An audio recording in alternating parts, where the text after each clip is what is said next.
Good morning. Hi, everyone. We're going to go ahead and call this meeting of the TRPA Governing Board to order. It's Wednesday, August 27th, and it is 9:45 a.m. First item on the agenda is roll call to determine quorum. Can someone please call the roll? Ms. Aldine? Here. Mr. Aguilar? Here. Mr. Bass? Here. Ms. Conrad Seda? Here. Ms. Faustinos? Here. Ms. Holloway? Here. Ms. Hayes? Ms. Hill? Here. Mr. Henigman? Here. Mr. Keycapper? Here. Ms. Lane? Here. Ms. Loomer? Mr. Rice? Here. Mr. Settlemeyer? Here. Ms. Williamson? Here. Madam Chair, we have a quorum. Thank you. A few housekeeping rules. If you are remote, please remember you cannot use the chat box to make any comments or have sidebar conversations. Members of the public, as a reminder, when we do public comment, come on up to the microphone. And then if you're online, you will either raise your hand in the Zoom or dial *9 if you're on the phone to be called on. Next up, we're on agenda item 2, which is the Pledge of Allegiance. If we could all stand, please.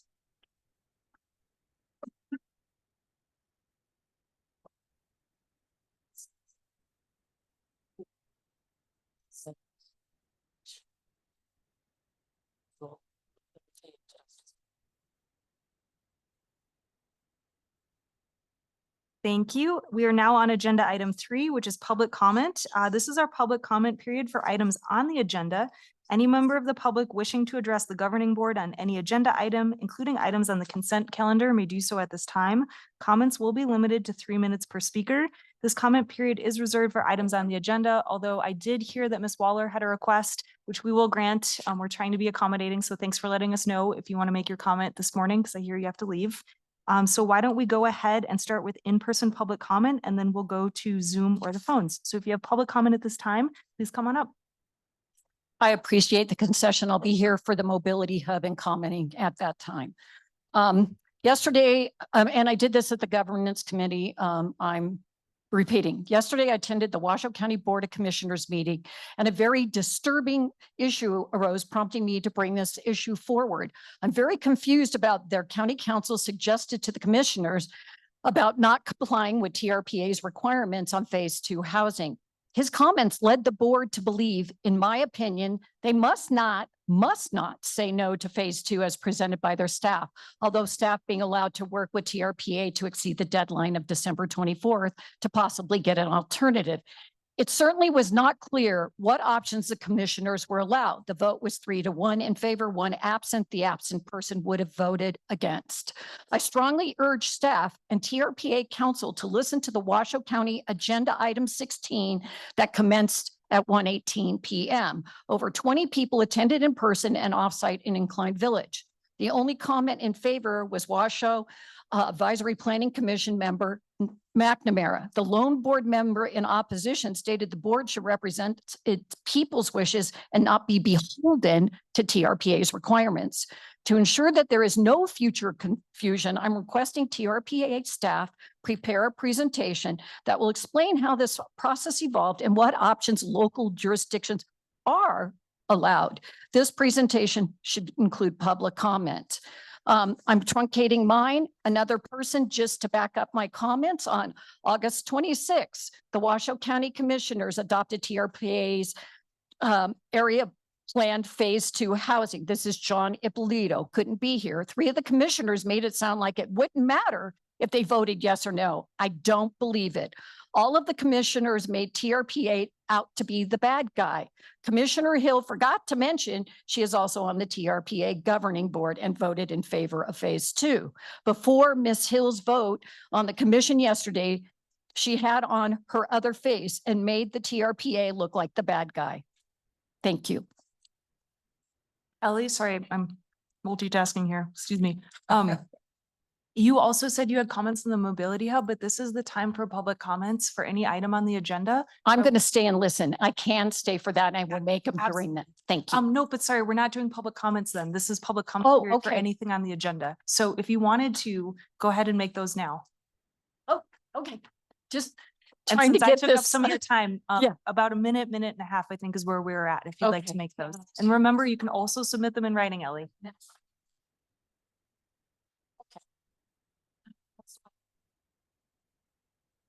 Trying to figure out the process here. Oh.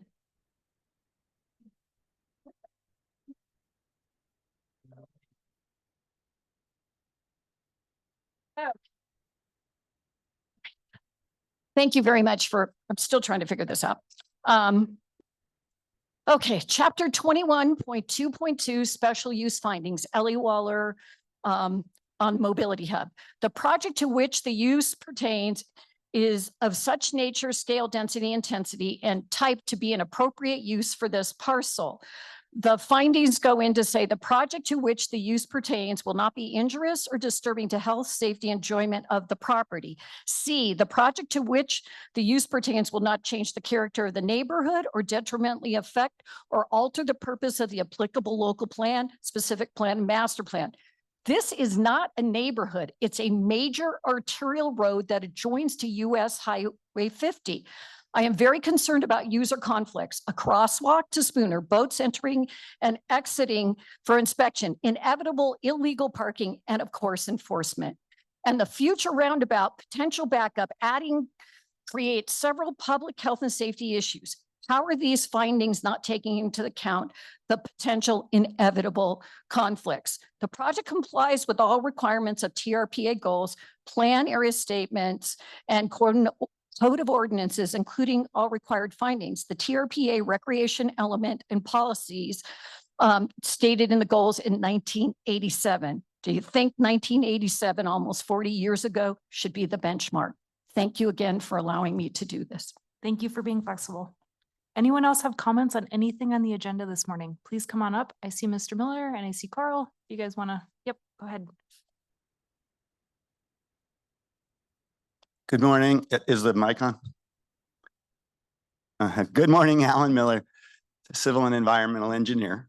Last week when your agenda came out about the presentation plan for the State of the Lake report, with last year's data, I dove in to follow up some comments I sent you last month on the Johansson Pier related to water quality, microplastics, and the total maximum daily load regulations here in the basin.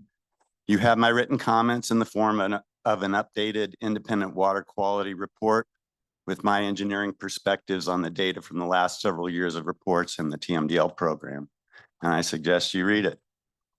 My report shows Lake Tahoe is in a crisis, and what it points to is a need for change.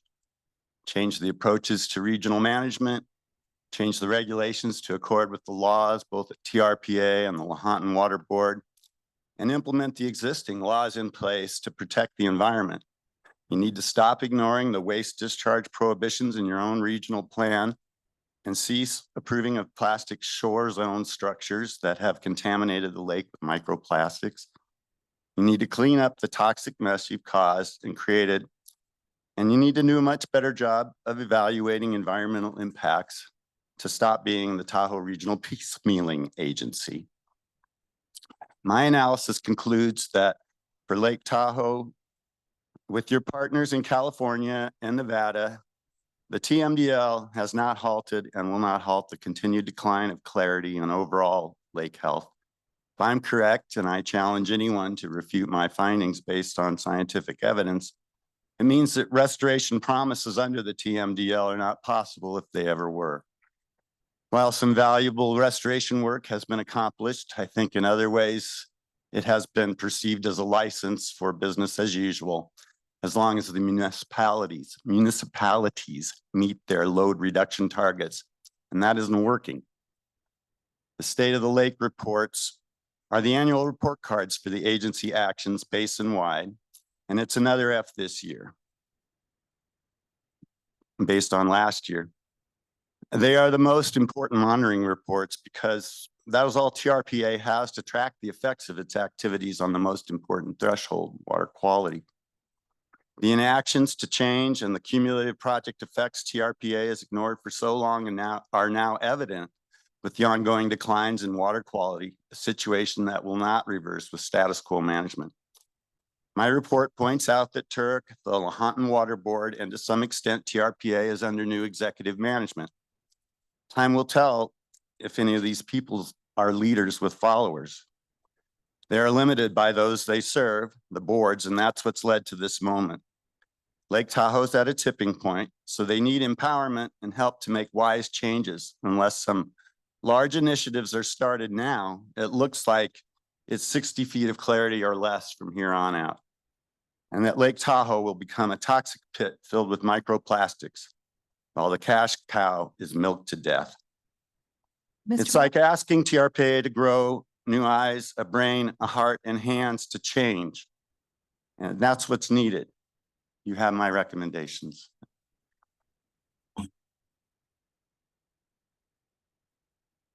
Morning, Madam Chair, members of the governing board, staff, and ladies and gentlemen, Steve DeShare for the Record Sustainable Community Advocates. You have on your agenda today a very timely and important project. That's the Spooner Summit 28 Mobility Project. Read the staff report, has a lot of great information. I know a lot of work has gone into this by many agencies over a long period of time. We have also the challenge of funding sources that need to come together at the same time to actually construct a project. So right now, there's a number of pieces of the funding that are coming together so that we do need to move forward with this project on your agenda today. So I'm here to this morning urge your favorable consideration. Thank you. Thanks, Steve. Anyone else in person? Come on up.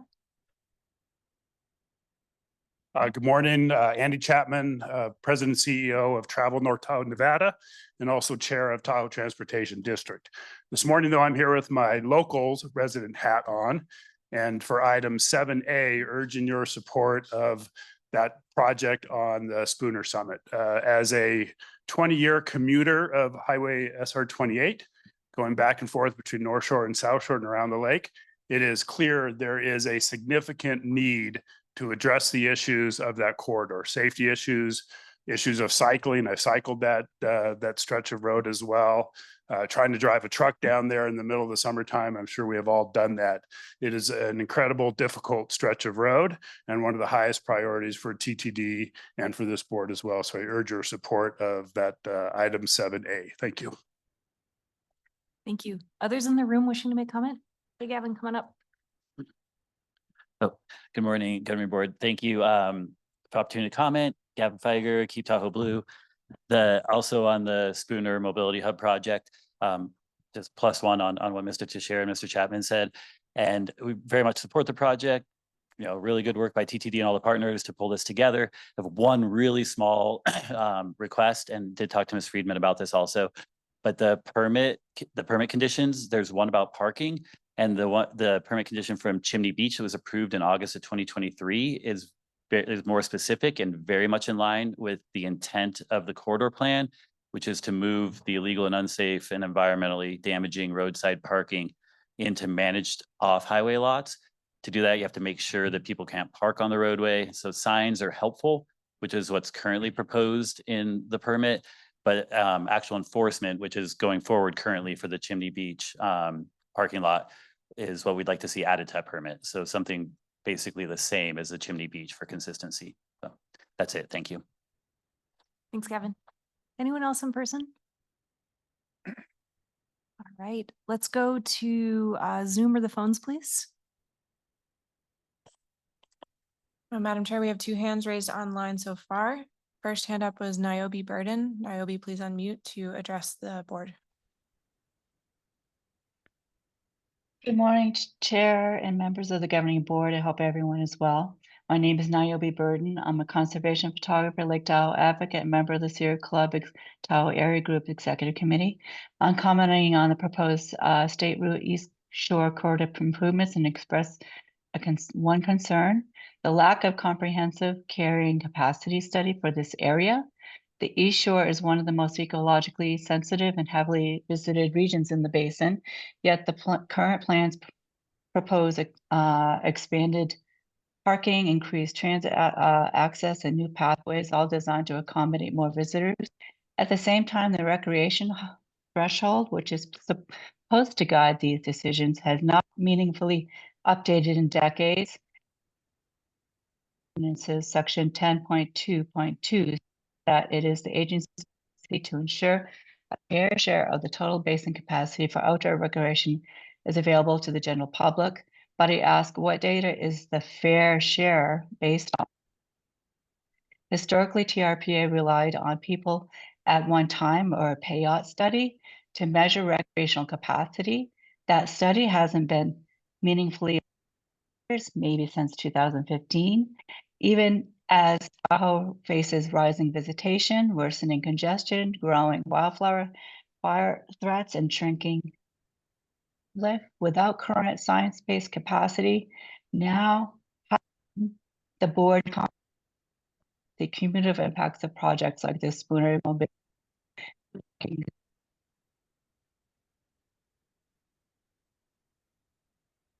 Niobe, we heard most of your comments, but just lost you connection wise. You had about 120 left. If you come back, we can call on you again. But I think you're gonna need to move that connection because it was hard to hear you at the end there.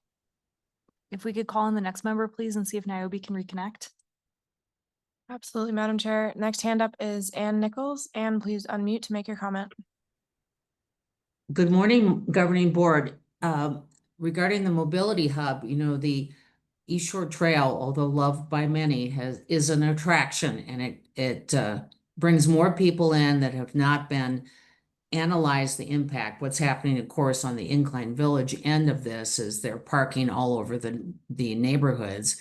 Parking is just getting to be nonstop. People love the trail, but you know, when you do this stuff, you have to think about the consequences. And the same thing, I imagine, will happen on the other end of this new trail. And I think you need to really think about, you know, how many people are going to be here using this. They say at the RSCVA study, it says that next year tourism is going to increase 3%. I mean, it's just going to keep increasing and increasing. We have to think about capacity, as Niobe said, and it's time that you really do this. And as far as the water quality impacts, let's ban plastic bags. Let's ban plastic erosion control, uses, and you're still doing that, and we need to stop it. And these plastic piers and plastic everything, it may be too late, but you know, better late than never. Yeah, and at the TRP has totally confused everybody now with your achievable housing designation. It's just hilarious, really. Yesterday at the Washoe County Commissioners, they had on the board the Tahoe Basin Plan would be attainable, which is Governor Lombardo's 150% of average median income, which I like. But what they approve, you know, they didn't know what they were approving. Now with phase 3, we have a small A and a big A for affordable. I mean, come on, guys. And you talk about workforce housing, but you don't give a definition of what that is. You're just trying to buffalo the public. And we're not as dumb as we look. But anyway, thank you. And circling back to Niobe Burden, if you've achieved a better connection, go ahead and unmute. I'm sorry, I'm not sure where I went out. Can you hear me now? Yes, and I looked at the clock, it was about 120 left, so I'm not sure if you can find that spot in your notes, but go ahead when you're ready. Okay. Historically, TRPA relied on the payout study. Did I talk about that? To measure That's kind of where we lost you. Go ahead. Okay, to measure recreational capacity. That study hasn't been meaningfully applied in years, maybe since 2015 from when I can, my research. Even as Tahoe faces rising visitation, worsening congestion, growing wildfire threats, and shrinking habitat for wildlife, without current science-based capacity data, how can the board confidently evaluate the cumulative impacts of projects like the Spooner Mobility Hub, new parking expansion, increased beach access? In addition to the 83 parking spaces being added to Chimney Beach, 54 to Secret Harbor, and 20 Skunk Harbor, there'll be 250 spaces in the parking lot constructed at the Spooner Mobility Hub, plus a shared use pathway connecting it all, making it easy access. But how many people can these beaches accommodate? Where's the data? The TRPA recreation threshold and the regional Goals and Plans of 87 states that the recreational opportunity should keep pace with public demand. Is this still what should be the goal? Should we first determine how much is too much, where we are already exceeding thresholds, and how do we protect the very resource we're inviting people to enjoy? I strongly urge the governing board to direct staff to work with the Tahoe Science Advisory Council, Turk, and local partners who initiate basin-wide carrying capacity previously discussed multiple times, starting with the East Shore Corridor. This would provide the scientific foundation TRPA needs to modernize the threshold and make defensible, sustainable decisions. Finally, I ask directly, how has the carrying capacity East Shore Corridor been determined in this plan? There was absolutely no supporting data in this board package. Thank you very much for your time in considering this critical issue, and please don't approve this agenda item as is. It has a lot of good things, needs data, scientific data. right. Thank you. Thank you. Thank you. Okay, is there any other member of the public wishing to make comment at this time? No. All right, thank you. With that, we will close public comment and move on to approval of the agenda. Staff, any changes? Director Reagan? No changes, Madam Chair. Thank you. We will deem the agenda approved as posted. Next, we'll move on to agenda item 5, approval of minutes. These are on page 11 of your packet from July 23rd. Any board member wishing to make changes? All right, I'm looking for a motion to approve the minutes. Thank you. All in favor, please say aye. Aye. Any opposed? Motion passes. Agenda item 6 is our consent calendar. There are 3 items on consent. The first 2 were reviewed by the Operations and Governance Committee, and the third item was not reviewed by a governing board committee. Brooke, can we please have a report from Ops and Governance? Yes, thank you, Madam Chair. The Operations and Governance Committee looked at the July financials, and they tend to be normal compared to year over year. We're at the very beginning of the fiscal year, so not much there, but everything is intact and on track. Number 2, we looked at a request from El Dorado County to receive $30,000 in mitigation funds towards the Cattleman's Basin Black Bart retrofit project. And both these items 1 and 2, the committee is recommending to the board that you approve those today. Thank you. Madam Chair, Please. may I just, before we get to a vote on the Van Sickle item, Van Sickle by State Park permit, we noticed a couple of just legal citations, code citations that needed to be updated. I think there were like 1 or 2 of them. So just wanted to put that in there that we'll make those changes to the permit. Thank you. So that is consent calendar item 3, the Van Sickle by State Park Phase 3 improvements, Douglas County, Nevada, EIP 3120123, and TRPA file EIPC 2025-0001. That's information can be found on page 89 of this packet. Do any board members have any questions on any of the consent calendar items, 1, 2, or 3? If there aren't any, I'm looking for a motion to approve the consent calendar. So moved. Thank you. And I think we need a roll call vote on this, please. If there's no discussion, Maria, can you please call the roll? Ms. Aldine, Yes. Mr. Bass, Yes. Mr. Aguilar, Yes. Ms. Conrad Seda, Yes. Ms. Hill, Yes. Ms. Faustinos, Yes. Mr. Keykeeper, Yes. Ms. Holloway, Yes. Mr. Rice, Mr. Henigman, Yes. Mr. Settlemeyer, Yes. Ms. Lane, Yes. Ms. Loomer, Yes. Ms. Williamson, Yes. Madam Chair, motion passes. Thank you. Let's move on then to agenda item 7, which is administrative matters. 7A is State Route 28, the Spooner Mobility Hub and Aquatic Invasive Species Inspection Station Project. EIP program number 3210065, TRPA file EIPC 2025-0017. Information on this item is on page 133 of your packets.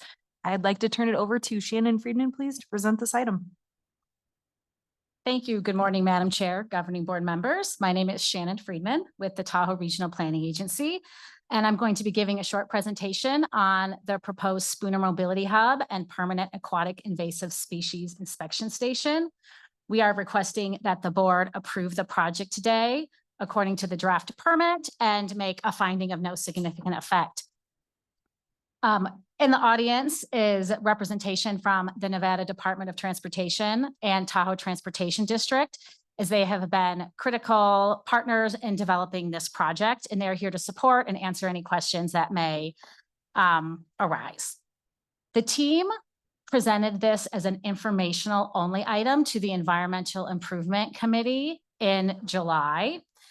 No recommendation was requested, informational only, but there was really good discussion about the project, overall support, and a few questions that did come up are going to be addressed in this presentation today. Next slide, please. To orient you as to where this project is, it is located along State Route 28 in Douglas County, Nevada, just northwest of the US 50 State Route 28 intersection. The entrance into this site is going to be directly across from Spooner Lake State Park. And this location is a prime location for a multi-benefit project like this because it is the main entry point into the basin from people traveling from the east. So people will be able to park here and access recreation along the rest of the corridor. They'll also be able to come and get their boat inspected by the inspection station here as they're coming from the east before they travel to their final destination. Next slide, please. A high overview of the project, it'll include safe off-highway parking to replace the existing shoulder parking that is occurring along the State Route 28 corridor. I really want to emphasize that the new parking is replacement parking and not an overall increase in parking along the corridor. It will be paid parking, and that will be managed by the Tahoe Transportation District. The project will also include a transit hub, restrooms and passenger amenities, a permanent watercraft inspection station, and the project will include improved technology and a parking management system to help with the operation of the site. And I will go into more detail on all of those elements a little bit later. First, I want to just do a little background and remind everybody about kind of the history of this corridor and how we got to this spot.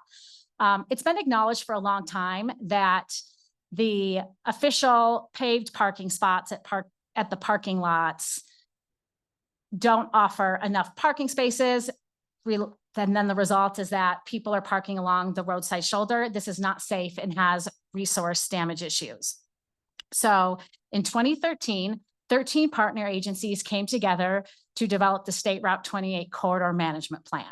The goal of that plan was to improve safety along the corridor, protect Lake Tahoe and other natural resources, enhance the visitor experience, expand multimodal transportation opportunities, and promote economic vitality. The objectives in order to achieve that goal is to relocate the unsafe shoulder parking onto parking lots, and then to expand the no parking zone and enforce that. So we're removing the parking from the shoulder and providing a safe place for those people to park. And then to provide transit, a multimodal path, and then coordinated operations and maintenance to protect all of this investment. Next slide, please. The USDA Forest Service Lake Tahoe Basin Management Unit worked on an environmental assessment for the State Route 28 corridor that looked at projects from Sand Harbor to Spooner Summit that were identified in the corridor management plan. The U.S. Forest Service made a record of decision in 2020 that recommended approval of the project and had a finding of no significant impact. In order to support the Spooner Mobility Hub and Aquatic Invasive Species Inspection Station, additional technical studies were done in 2025, including air quality, noise, cultural, and geotechnical. Next slide, please. Public engagement has been ongoing at discrete points throughout the development and implementation of projects along the corridor management plan. Projects along this corridor are at various stages of planning and implementation. So the project team thought that it would be a good idea to provide an update to the public on the status of all of these various projects, including the Spooner Mobility Hub and Aquatic Invasive Species Inspection Station. So in April 2025, there was a public open house where we solicited public comments. The results of that open house is provided as a link in the staff report. 89 comments were received along the whole corridor. 4 were specific to the Spooner Mobility Hub. In addition, we have received a few public comments on this actual action item at the governing board today.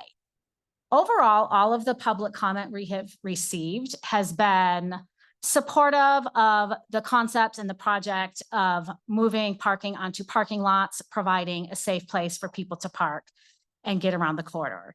Some of the concerns that we have heard either through written comments or some of the verbal comments today were, will these projects like this increase the capacity along the corridor? And how does it impact other things like wildfire and evacuation and emergency response?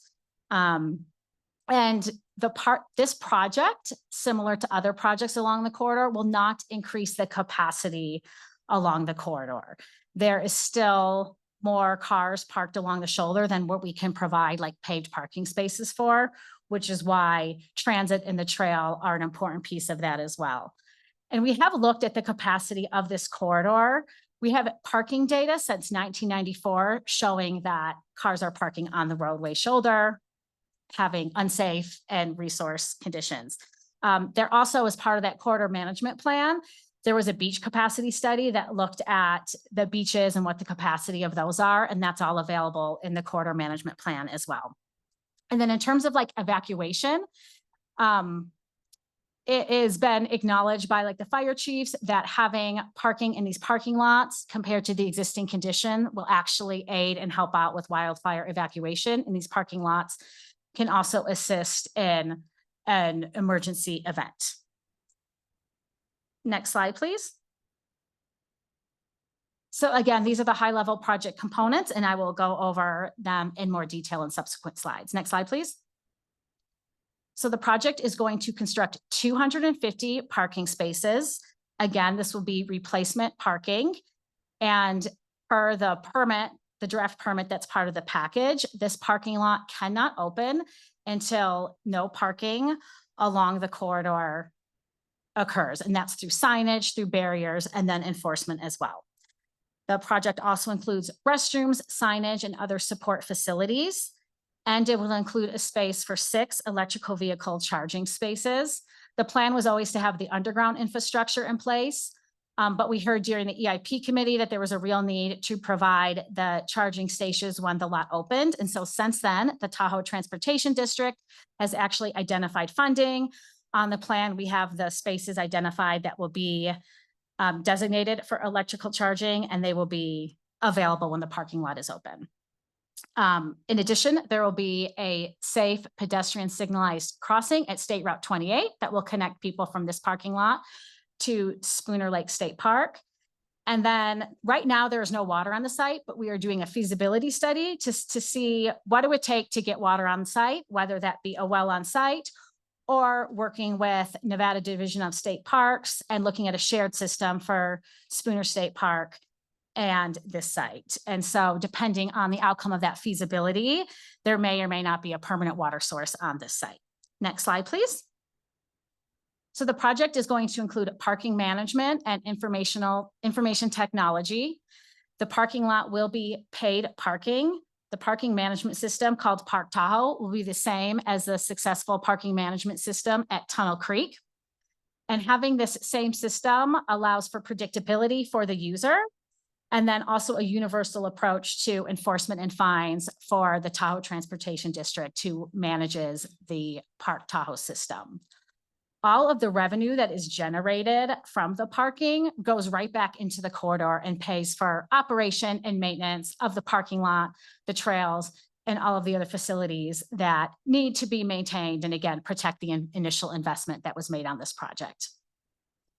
Technology will be critical to the success of this project and the whole corridor. People will be able to use their smartphones to pay for the parking, but then also get real-time parking availability data. So they can see, oh, parking at Chimney Beach or another parking lot is at capacity, so I can park at Spooner, or they can even see that all the parking is full, and before heading up, maybe they come up with an alternative plan. Next slide, please. The project includes a mobility hub and a transit stop. There will be a transit stop with a shelter, restroom, and other support amenities. The primary goal to start is that the transit will serve the State Route 28 recreation corridor with stops at each distinct recreation spot and other parking lots along the corridor. There is an option to expand that to other regional connections in the future. And there's also a plan for future infrastructure for future electric buses at the site. Next slide, please. The project also includes a permanent watercraft inspection station to inspect watercraft for the presence of aquatic invasive species. This will be the first permanent watercraft inspection station approved. Right now, the watercraft inspection station is on a paved parcel owned by the Nevada Department of Transportation. TRPA has to get permits for that every year, and NDOT has been a great partner and always given that approval. But there's an acknowledgement that we need permanent inspection stations that are better for both the visitor and for the employees. This inspection station will serve as a model for future inspection stations. It will include restrooms, office space for the employees, the AIS inspection and decontamination equipment, and educational signage. And again, it provides a better experience for the user and for the staff that works at the inspection station. Next slide, please. This is an overall overview of the mobility hub. If you can hit next, some little pop-up. So you can see, so the entrance to the mobility hub is directly across from Spooner Lake State Park.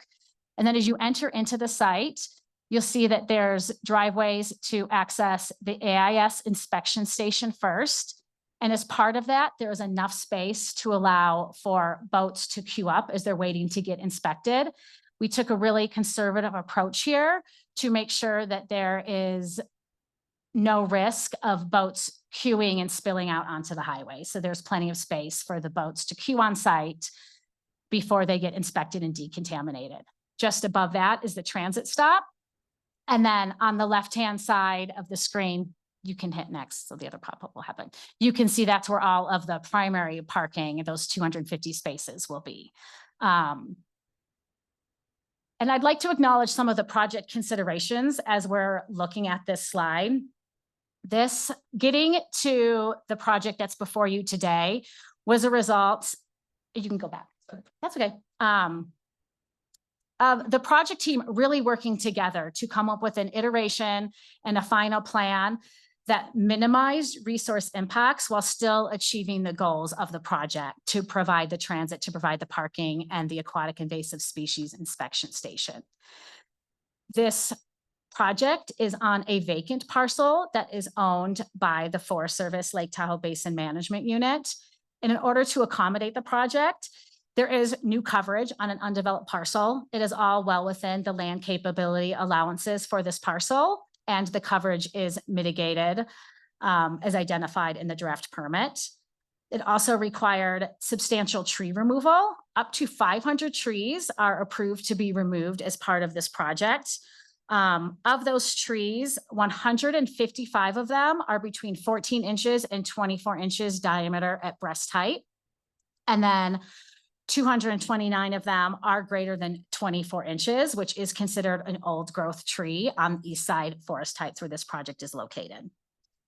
The State Route 28 is also located along a scenic corridor that is currently in attainment. While this project will be visible, it's not impacting any specific scenic resource point. And as I said, the project team has really worked to minimize impacts. And as the project is being built, we will continue to look for options to save trees that provide good screening. And there's also a lot of landscaping incorporated that will provide additional screening, and all developed features will meet TRPA design review guidelines. In addition, all of the vehicles that will no longer be parking on the side of the road will provide a scenic, will improve the scenic quality of a lot of sections of this corridor. All of these impacts were analyzed in the environmental assessment that was done by the Forest Service in 2020. Next slide, please. So this is just an update on the timeline and the funding. So here we are in August of 2025, looking to get approval for this project. Pending approval, construction will start in 2026 and is anticipated to take about 1.5 to 2 construction seasons. And the goal is that the parking lot will be open to the public in the fall of 2027. And the project is a product of a lot of collaboration, as a lot of EIP projects are.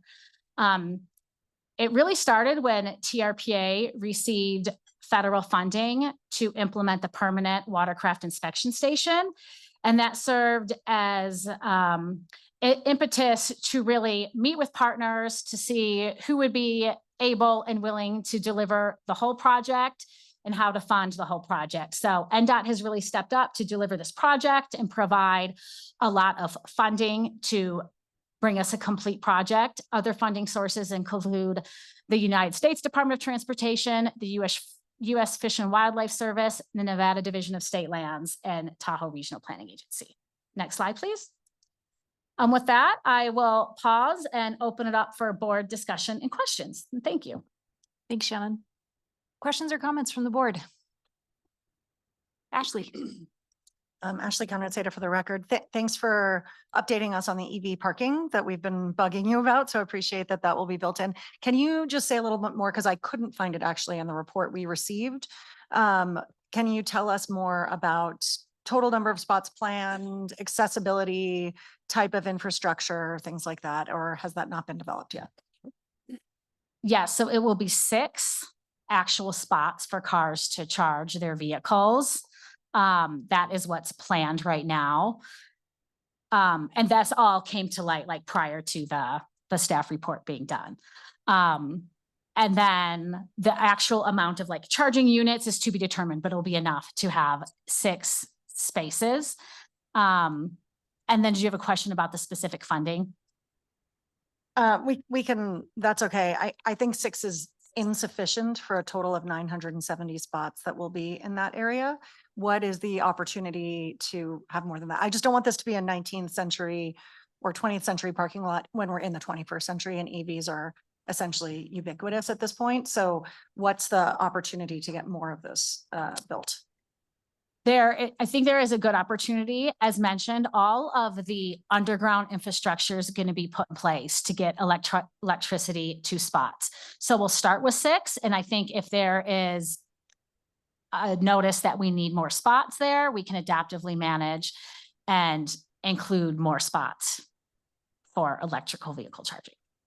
Okay, thanks. And I guess a second question is just on enforcement. You know, we talk about this a lot, having enough funding for enforcement.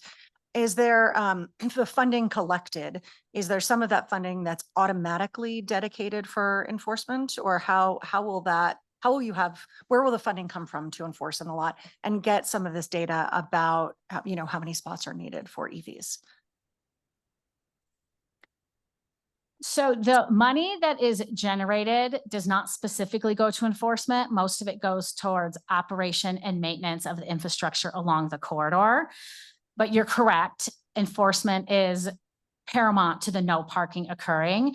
And so I think we will update the permit kind of per Gavin's suggestion to mirror what was in the Chimney Beach parking lot, which is not only to expand the no parking zone, but that partners, including the Nevada Highway Patrol and those responsible for ticketing, are signed on to the 28 operations and maintenance plan that identifies who's responsible for doing what along the corridor and how they are funding that. And so that will be signed and approved before this parking lot is open to the public. And actually here, I think Director Settlemeyer might have some more information. Go ahead. Thank you for that. With that, currently there is over basically 1,000 parking spots on the side of SR 28. Those are going to be more enforced and going away. The enforcement mechanism that the state of Nevada chose was a bill that just recently passed in Nevada legislature signed by Governor Lombardo. This allows local law enforcement to keep those funds for further enforcement and also to hire out privately in that realm. So in that respect, those funds will be used for that purpose. So in other words, as we get more effective at making sure people do not park illegally, we will have less funds. But that is good because then theoretically we do not need those funds. Now, with that aspect, you have 1,000 parking spots. The total number being built in that whole region is 500. We're at a deficit. So I'm not sure where the 900 number comes from because the brand new spots that are being built, I'm told is more like 500.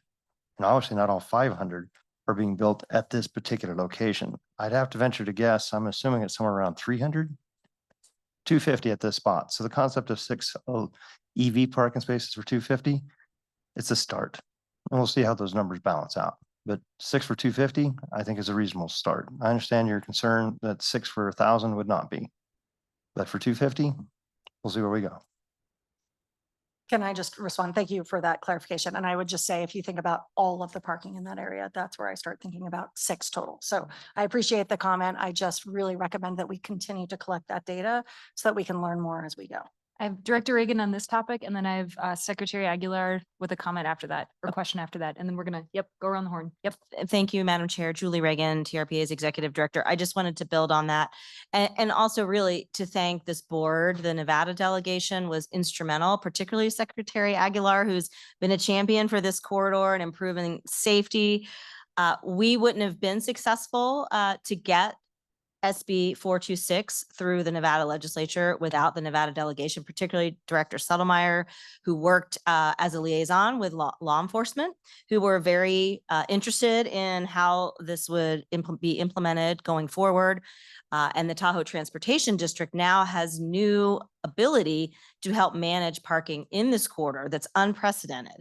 And our Tahoe partners are actually looking to bring this to California in the next legislative session as a model that could potentially, be benefiting from the experience in Nevada on the 28 corridor in other congested areas, such as 89 around Emerald Bay on the California side. So this is really groundbreaking work for this agency to pull the partnership together. I just wanted to acknowledge that.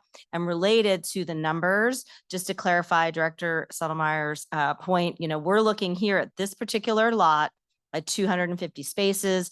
There are a few other lots down the corridor. You approved the Chimney Beach over at the Kings Beach Event Center, the North Tahoe Event Center project a couple years ago. That is actually probably, hoping, knock on wood, opening with a new and improved crosswalk that will be built this coming fall by the end of the calendar year. And so there's spaces there that would have electric infrastructure opportunities and other electric charging infrastructure opportunities in the separate lots from this one that you're under consideration today. So the 6 chargers may be a start for this one, but there are other opportunities in some of the other lots that are planned. But as Director Settlemeyer rightly pointed out, I want the board to know the idea isn't to replace parking 1 for 1, because the corridor is, on a busy July beach day, more than 1,000 cars are parking, and these are not safe parking spaces. So the idea is replace in about half and get shuttles, get transit moving successfully, building on the model of the East Shore Express from Incline to Sand Harbor, run the transit from this new mobility center down the corridor and drop people off at different beach locations. So that is all part of the corridor plan. And I just wanted the board to know this action before you is part of a bigger endeavor. Thank you. Thanks, Director Reagan. Next, Secretary Aguilar. Yeah, it's just Julie answered my questions about the numbers. And so I understand that perspective a little bit better, but I just want to thank everybody. This is a safety issue. As we've heard, there is major safety concerns driving down statewide or 28 on a busy summer day. So thank you. Member Keycapper. Thank you, Chair. Excuse me. The transit component is sort of what my question was about. If we are reduced, people who park along SR 28 right now are recreating on the east shore of Lake Tahoe, right? Whether they're going up biking or hiking or going down to the beaches, whatever it might be. If we reduce by 50% the amount of parking that's available on the east shore and then allow people to park there and transit out of the east shore to go recreate, we're restricting access to the east shore pretty dramatically if we're going to have transit that takes people then use parking on the east shore to take people off the east shore. So how are we going to balance that out and ensure that people can still access these beaches and recreation sites? Because it doesn't all fit in place to me. Yeah, thank you. I can start, and I'm going to invite Jim Marino up from the Tahoe Transportation District to maybe help answer this as well. To start, the intention is definitely for transit to service just the State Route 28 corridor. But there is an opportunity for adaptive management and potentially provide transit access to other locations. But I think like all projects, will adaptively manage the transit. And a goal of TTD is to provide transit to all areas. And so there's just an opportunity to offer it to other locations. But certainly the primary goal is to service the State Route 28 corridor in this specific location. And Jim, if there's anything else you would like to add. No, that pretty much covers it. Our long-range transit plan shows connectivity to the Carson Valley through Spooner and Spooner Summit and then Incline Village. So regional connectivity is our plan. Of course, it all comes down to funding. So our short-term goal is to serve the 28 corridor as best as possible. First, seek funding for a more regional connectivity program. So we're in planning, trying to do that. Gonna follow up really quickly. So give me some timelines, right? Like for the first 5 years, we're not going to be transporting people off the East Shore to South Lake, or I mean, what's the time frame? Well, honestly, there is a connectivity as we speak. So we do run one bus every day from South Shore to Incline Village and back at the end of the day. That's the East Shore Express, which currently serves Sand Harbor from Incline Village during the day. Our intent is to continue that operation. So we will have a South Shore, North Shore connectivity. And then as funding comes into effect, we'll expand that route from South Shore to Spooner Summit and hopefully find some funding from Carson Valley up to Spooner Summit. Short range plan is all of the projects we are contemplating on construction in the SR28 corridor do have a transit component. So for example, Secret Harbor parking lot is currently in design phase. That's to expand that parking lot from roughly 30 spaces to 200 spaces. In that project, we are building another stop, a true mobility stop along the highway. As you can all imagine, there is no safe spot for transit to operate on the highway itself. Any sort of project that we're building will require the infrastructure to safely pull the bus off the highway, pull in, pull out, and have enough acceleration and deceleration lanes on the highway to safely navigate it. So we're contemplating that infrastructure. Spooner Summit is the start at the south end of the corridor, and the existing Tunnel Creek parking lot and park and ride on the north end serves as that bookend on the north end of the project. So our short-term plan is to expand the East Shore Express route up to Secret Harbor once those improvements are built. So now you're going not only to Sand Harbor, but up to Secret Harbor, and that's a continuous loop. And then our secondary plan would be to create a transit loop from Spooner Summit to Secret Harbor. If you want one or two bus routes, up and down the corridor takes too long, far too long for a headway. People are waiting far too long. So we have to have two separate routes, essentially Spooner Summit to Secret Harbor, Sand Harbor to Secret Harbor, sorry. That's the short range plan that we're looking at. So I hope that answered your question. Madam Chair, may I just, many of you know Jim Marino, but I wanted to officially introduce him as the Executive Director of the Tahoe Transportation District. Jim served in an acting capacity for over a year, and only in the last few months did the Tahoe Transportation District Board vote to make Jim the permanent Executive Director. So really wanted to thank him for his leadership along the lines of transit, and to remind the board, we have visionary plans. And we're very good at dreaming big. It's very difficult to deliver, I think, as Member Kekeffer is pointing out. And what's been a wonderful shift of the TTD board and the direction under Jim's leadership is getting down to brass tacks of how do we execute on these very critical pieces that are highly complicated.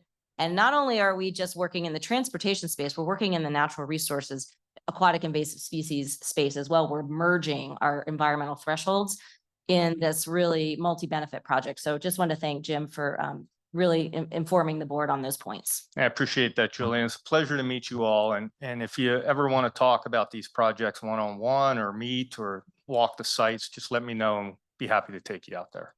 Thank you. Thank you. B. Honigman?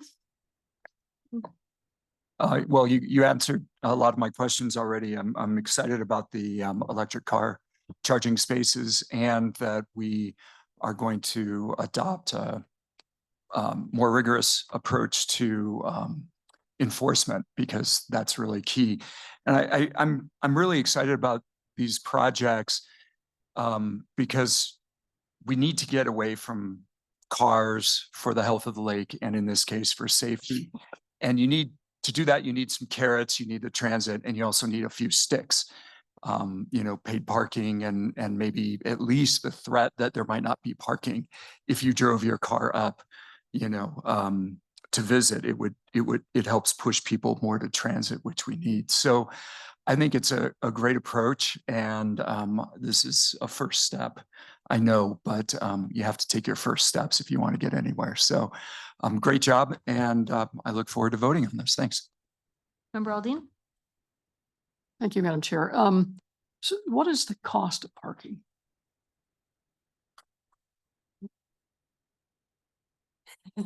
So the parking management system, Park Tahoe, is dynamic parking. So it changes depending on the date and the time that you are there and the length of time. And Jim Marina with TTT again can offer more details on that.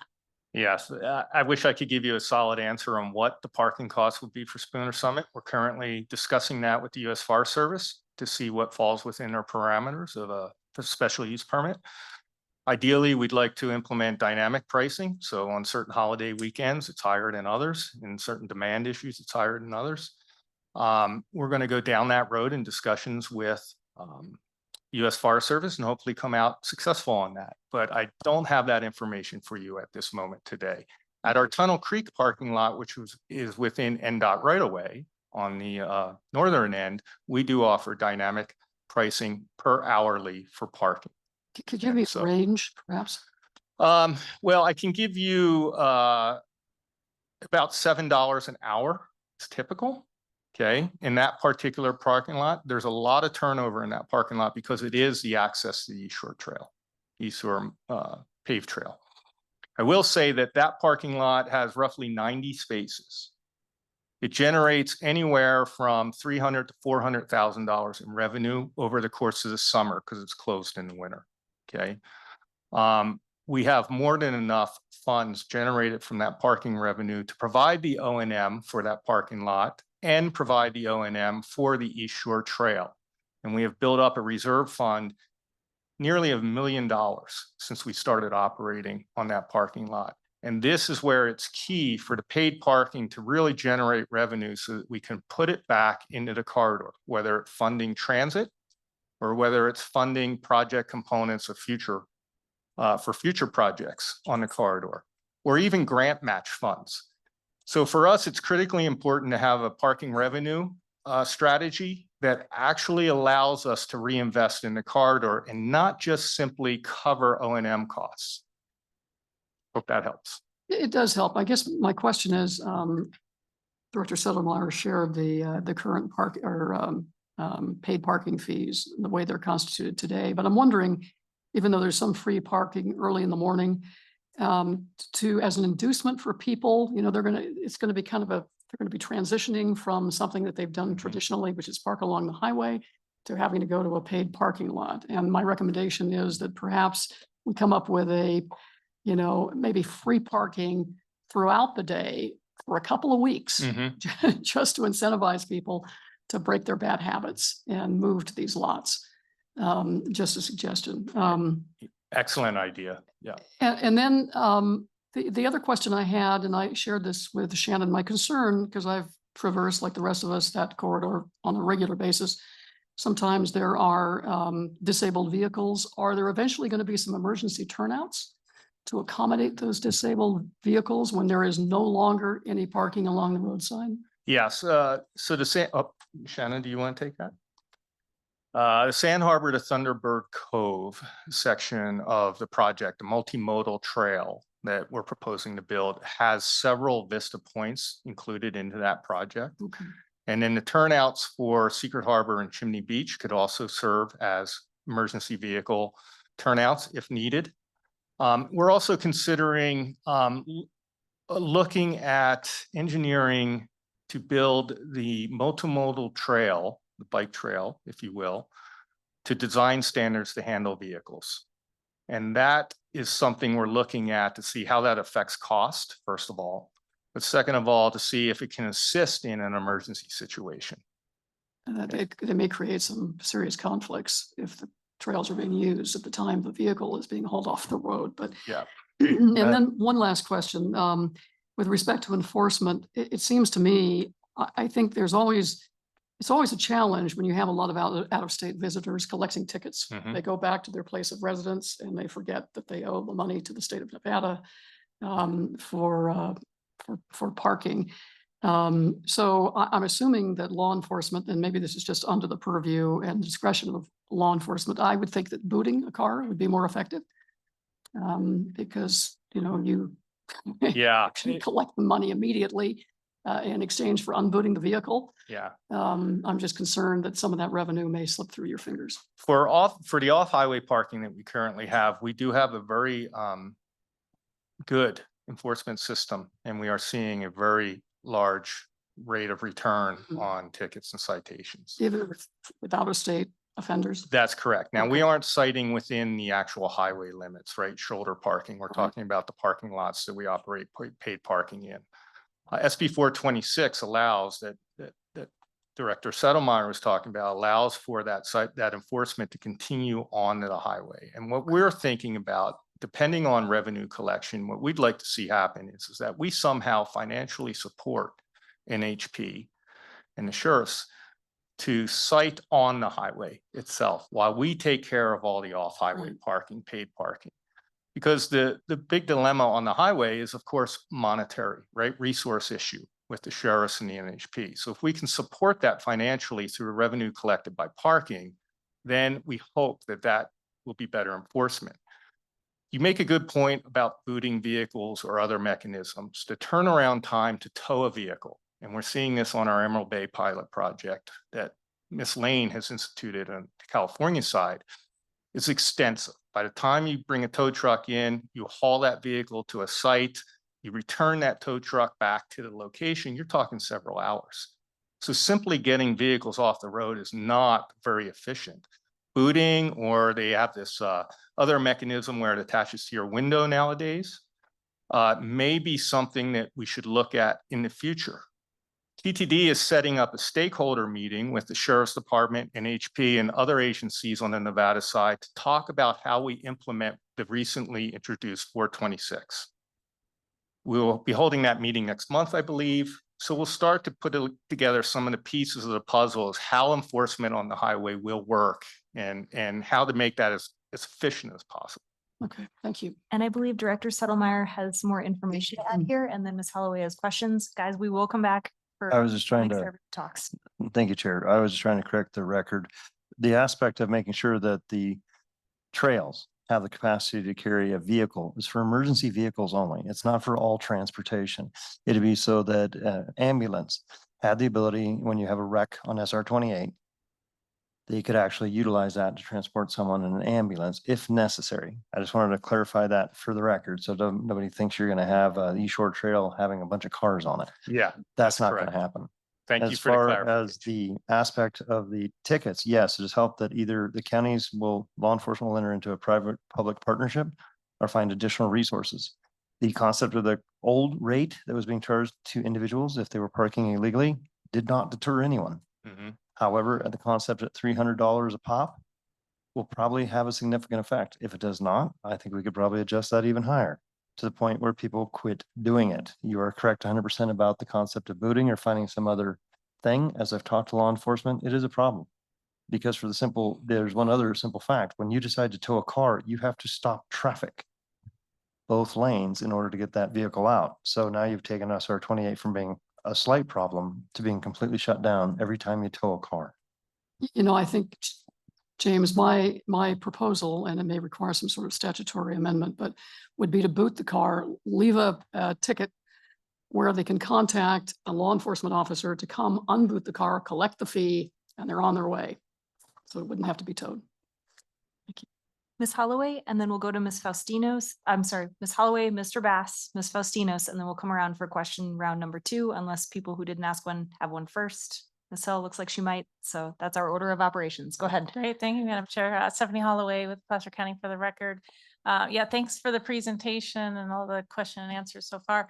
I just want to say I really appreciate the corridor management plan. This is a much, connected to a much bigger plan, and I really appreciate the steps of implementation it takes to get to the full plan implementation. And, and I have read the environmental document. There's a lot of really great technical information in that as well. I guess my question at this point is really more related to some of the public comment that we've heard. And I think my understanding, I just want clarification on that, that with the additional parking that we're getting in this parking area, we are taking roadside parking off as a condition of that. So I don't see it as a net gain, but more a redistribution of where that parking is happening. And then I think I also heard that with the parking lot and the paid parking strategy, that there could be additional revenue generated for enforcement as well. So just wanted to get clarity on, I think, what I heard in the conversation and confirmation. Yeah, thank you for those comments. Shannon Friedman for the record. And yes, that is correct. It is not an addition of parking. It is relocating the parking to safe parking lots off the highway, and then through signage, through enforcement, through maybe even some physical barriers in specific locations, no parking will be occurring along the State Route 28 shoulder. And, as I mentioned, there's a suite of projects along the corridor in various phases. There's the Chimney Beach parking lot that has been constructed and will be open once there's safe crossing and no parking signs along the highway that are enforceable. When the whole corridor management plan is built out, there will be these distinct off-highway parking lots, transit, trail connections, and with the exception of some emergency pullouts, no parking along the State Route 28 shoulder. So that's the ultimate goal. And then, yes, you're also correct that through the revenues that are generated, there is a potential for a partnership with law enforcement and highway patrol to support enforcement and ticketing. Great. One other question I did have, I see this as, I think we're calling it a mobility hub. I guess I see it kind of more park and ride model at this point, but hoping that it does create more connections to trails as well. I know we're talking about paid parking, and that's been a really successful strategy in the region. I guess the only other thing I would encourage, maybe this is more to TTD, is to really look at as we can see continued demand for these parking areas, that we look at reservation. I know we were using in partnership with some of the resorts on the North Shore. They are using a reservation system at the resorts in conjunction with the park and ride. And that has really been effective in changing behavior. And we've been very surprised at how quickly people adopt to new systems and mechanisms. So I would just encourage, looking at HOV reservation parking as the system develops. Thank you for that comment. Member Bass. Great. Yeah. Thank you, Cody Bass, for the record. Yeah, I think this is a great project, but I really, my questions revolve around the transit and kind of the needs. And I think Mr. Marino spoke to that, we'll definitely need at least 2 buses to make sure that we've got to both of the turnouts and then Sand Harbor. But have we really done a full transit analysis that really spells out what it's going to take to move this amount of people through the corridor with the right headways that would actually be attractive for people to use it?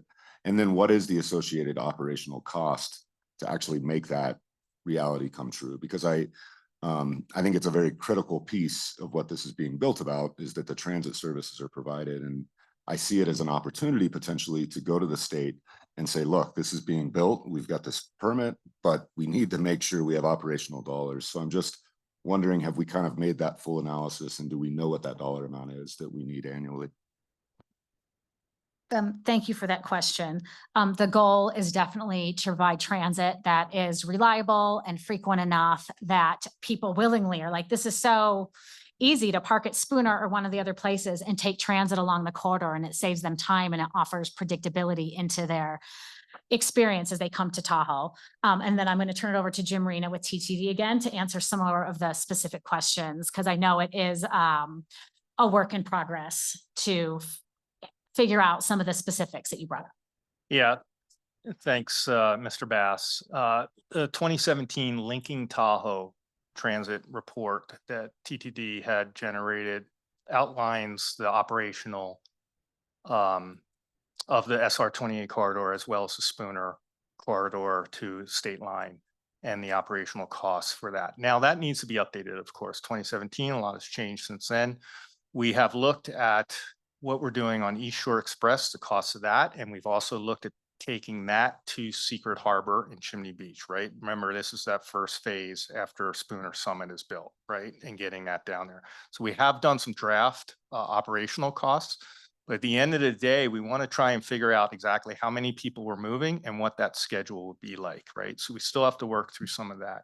Our intent is to try and bring transit on shortly after the construction of this project. So we have about, I'd say, the next 6 or 7 months to develop an operational plan for that transit.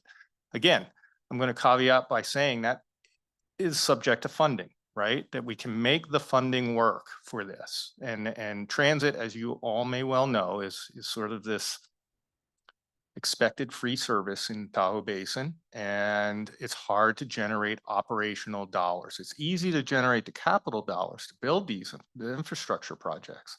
It's the operational dollars after that. Couple that with some uncertainty at the federal level, and we're just taking it very cautiously as to what the startup for transit might look like on the corridor. So I hope that helps. Yeah, no, it does. I do think that it's critical though, because I feel like that's what this is being built for. And I get it. It's so difficult to find those operating dollars. I just wonder if sometimes that, you know, if we're going to the state that, look, this is a mobility hub, but we don't have the money to run the mobility hub on an annual operational basis. And so I wonder if it's a great kind of point to help push that across the board. I really feel that, you know, we also need to reanalyze the East Shore Express in a way where, you know, from the North Shore on 28, is it potentially better for TART to serve that side of it and then get East Shore and the South Shore service to connect to the Spooner Mobility Hub? And that's the place that you make that major connection. And I just think those analyses are very critical to figure out at this point, and really focus on how do we get those operating dollars. And I think that the local match is going to be what is from our parking fees that you're collecting. It's going to be from the enforcement. I think that can show the local match to the feds and the state. But I think it's really, really important that we get down to that and in the time that we're constructing it, because I think it's hand in hand. You know, if you don't have the operational dollars to the transit, how are you building the mobility hub? And I think it's a great time to bring that. You talked about the trail that's going to go from Sand Harbor to Thunderbird Cove. What about from Thunderbird Cove to the mobility hub? And then what is the kind of timeline for those to come to life? So the current trail projects that are in design are Sand Harbor to Thunderbird Cove. That's about 1.7 miles of the continuation of the East Shore Trail past Sand Harbor. It's a very expensive project. The topography along the lake there is pretty extreme. We're estimating about a $45 million construction cost. Of that, we have about 75% of that construction funding already established. So we have a gap of about $8 to $9 million, give or take. We're also doing a value engineering analysis to see how we could more cost effectively build that trail. Are there some other alternatives to lower costs for that trail? The next phase of trail would then continue from Thunderbird Cove up to the Secret Harbor parking lot, the one that I'm talking about, that we're going to expand to 200 spaces. That would also connect into the Chimney Beach zone. Beyond that, a trail from Secret Harbor to Spooner Summit is on the books only. There has been no formal design or anything implemented on that trail. That is a significant expense. That is a significant length of trail. We are actually contemplating, does that trail have to be a true paved trail similar to the East Shore trail with, you know, it's not over the lake anymore. It's in the forest. It's in the upland territory. Can it simply be a typical class 1 bike trail, not much feature to it, much more cost effective? So that's hopefully that answers your question. No, it does. Yeah, thank you. And then I got two more quick questions. The SR 28 intersection, mainly traffic that's, going southbound on 28 that wants to turn to go eastbound on 50, as well as you've got the other side, which is eastbound traffic on 50 turning to go northbound on 28. Is there any consideration to try to do something? I know a roundabout wouldn't work there, but I think that, and of course, we're not going to do overpasses. I know that's a difficult thing, but it is a very dangerous intersection. And I think when we build this mobility hub, we're going to see it become more dangerous because you've got more people trying to access the mobility hub. So has DOT kind of looked at any possible way to improve that intersection? I'm going to let NDOT answer that. Thanks. Good morning, board. For the record, Jeff Freeman. I'm the resident engineer for Tahoe projects for the Nevada Department of Transportation. Yes, we are evaluating it. No, it's not decided what it is. We're looking at a roundabout, high T intersections, another option. So think of 395 corridor down Stephanie Johnson Way in the Carson Valley. Those are some of the options we're looking at. The full analysis is not done to say what it is. We are looking at it, incorporating it sooner than later, because we understand that that is it's a significant intersection that has some issues. Thank you. And then the last question is about the 500 trees. And I get we've got to remove trees to make this possible, but I'm curious who picks out of the ones that are over 24 inches? Is it the contractor we hire to take out the trees, or is it a TRPA that is going to go out and mark what needs to be removed? How's that kind of selection happen? Yeah, the trees will all be marked prior to the contractor removing the trees. And so it will not be up to a contractor. It's based on, the engineered plans that are approved and stamped, and then them being marked based off of that. And as I mentioned, the intent is to, in the field, look also at opportunities to potentially save any additional trees and bring that number down. The approval is up to a certain amount, but there's hope that maybe there can be some adjustments in the field and reduce the total amount of trees that are removed. And then there are also some trees and other landscaping planted to help offset the tree removal and improve the aesthetics of the site. Anyone else? First round of questions? Member Lane, Member Hill, and then we're going to go online to Ms. Fastinos, and then we'll do round two. Go ahead. Very Member Lane. quickly, thank you, Chair. Conversation has been great. I love this project. I love that it's a little bit ahead of SR 89, because then we just get to learn, from all of what you're doing, and we are following in your footsteps. The one piece that has not been brought up yet is the waterborne shuttles. That has been a priority of TTDs for over 20 years. It's never happened. We're not really talking about it right now. We're still talking about how we're going to move people on pavement and park them on pavement. In 2026, the SR 89 project at Emerald Bay is working with a private sector to bring a waterborne shuttle onto the lake. And I don't take any credit for that because there's no public dollars involved in this. It's a private sector investment. But if we could piggyback on it and accelerate their ability to move people on the water, that would be great. And then it kind of segues with what you were talking about, Ms. Conrad Sater, with the electrification. We need to be thinking about that because they've got to have the charging capacities at the marinas.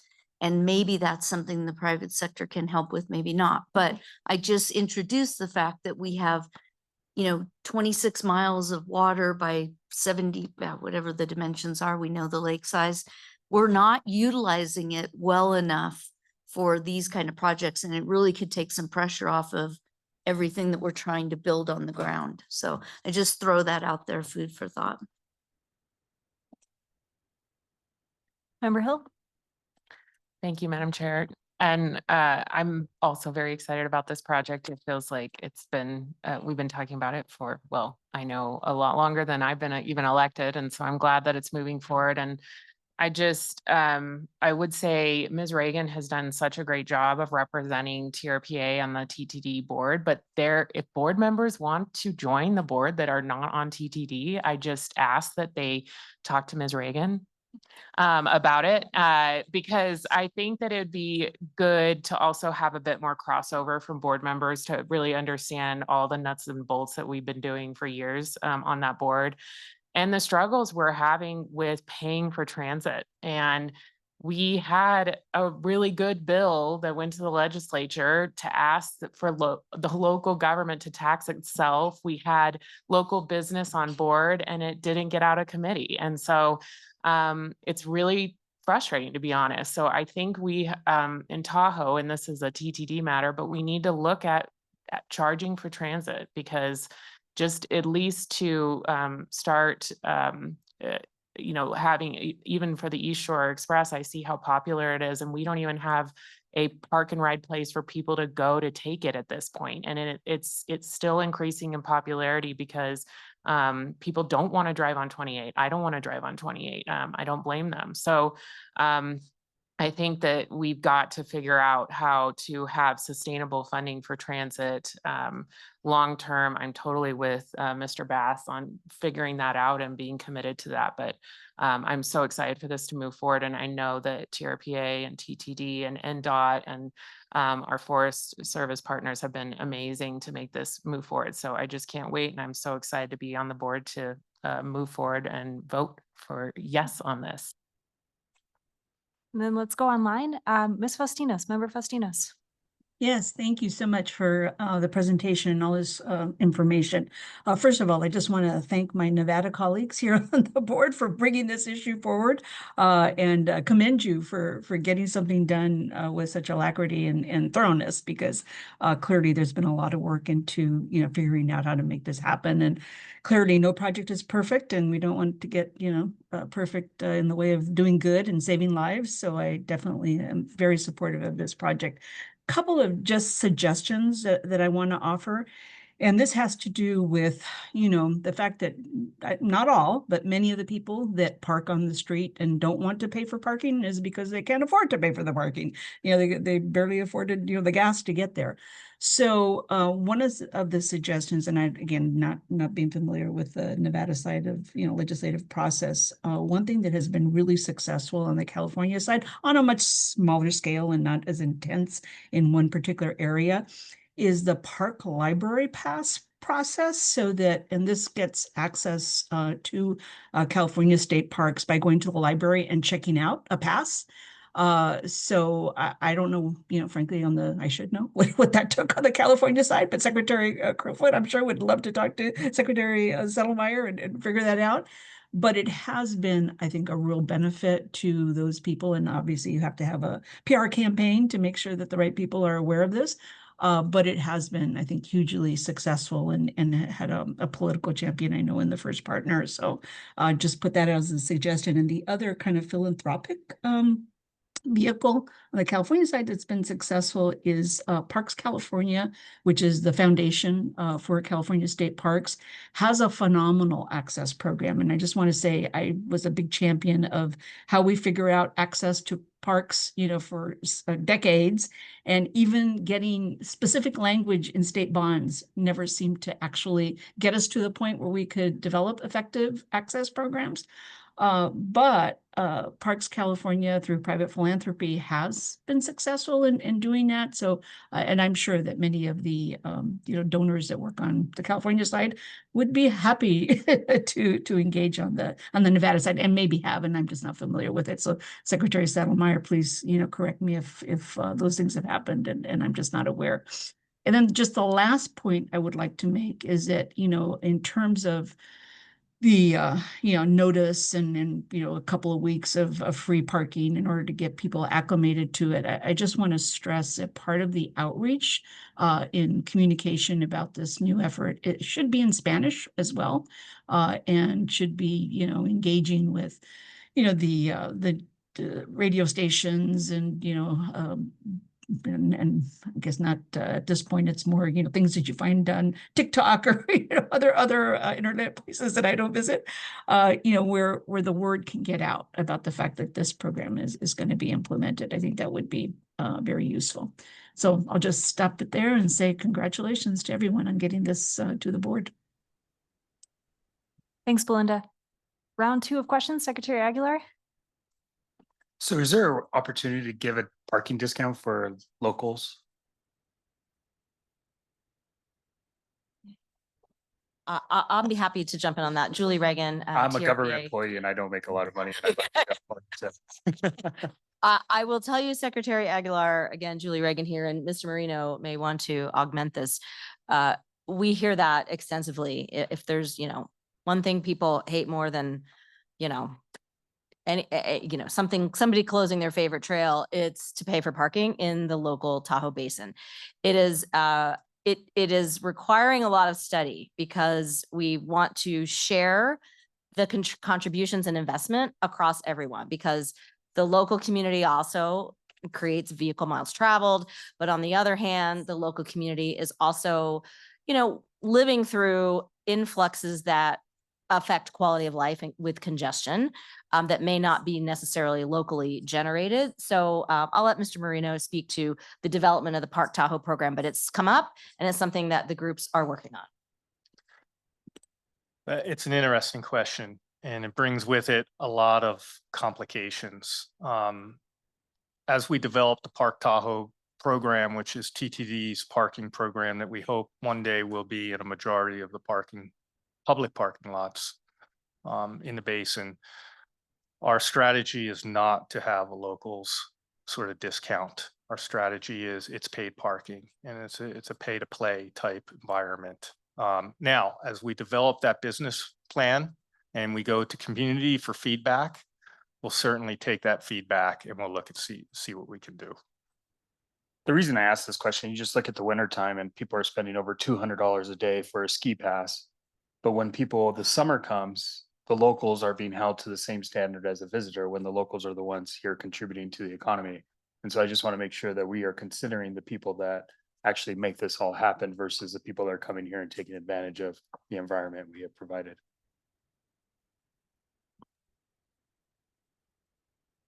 Director Settlemeyer has more information on this as well. I appreciate that, Madam Chair. Douglas County Sheriff's Office allows individuals to park freely currently at their area and then pick up transportation to other areas. So they are trying to encourage it beyond but that is free for everybody, but very few people know about it.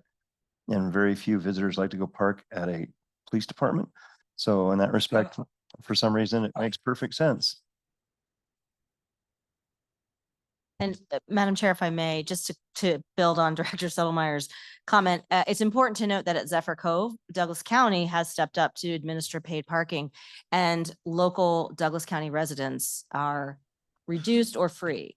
So It's free. it's free for Douglas County residents. So there are already some provisions that the county is administering, and that, that's totally open and for discussion. Member Loomer? Yeah, I think just to add on to the comments made by Member Festinos around kind of the affordability component, I think that's a concern for me as well. I mean, I hear you on the locals. I think there's plenty of locals here that have a lot of money that they could be spending on all sorts of things. So I'm like more concerned with the affordability component, and that should apply to all locals. It does look like Nevada State Parks does have a Parks Pass program already. So if it's something that we could be building off of, like, great. I know the California State Parks system or pass system that I've been more familiar with has been a huge success.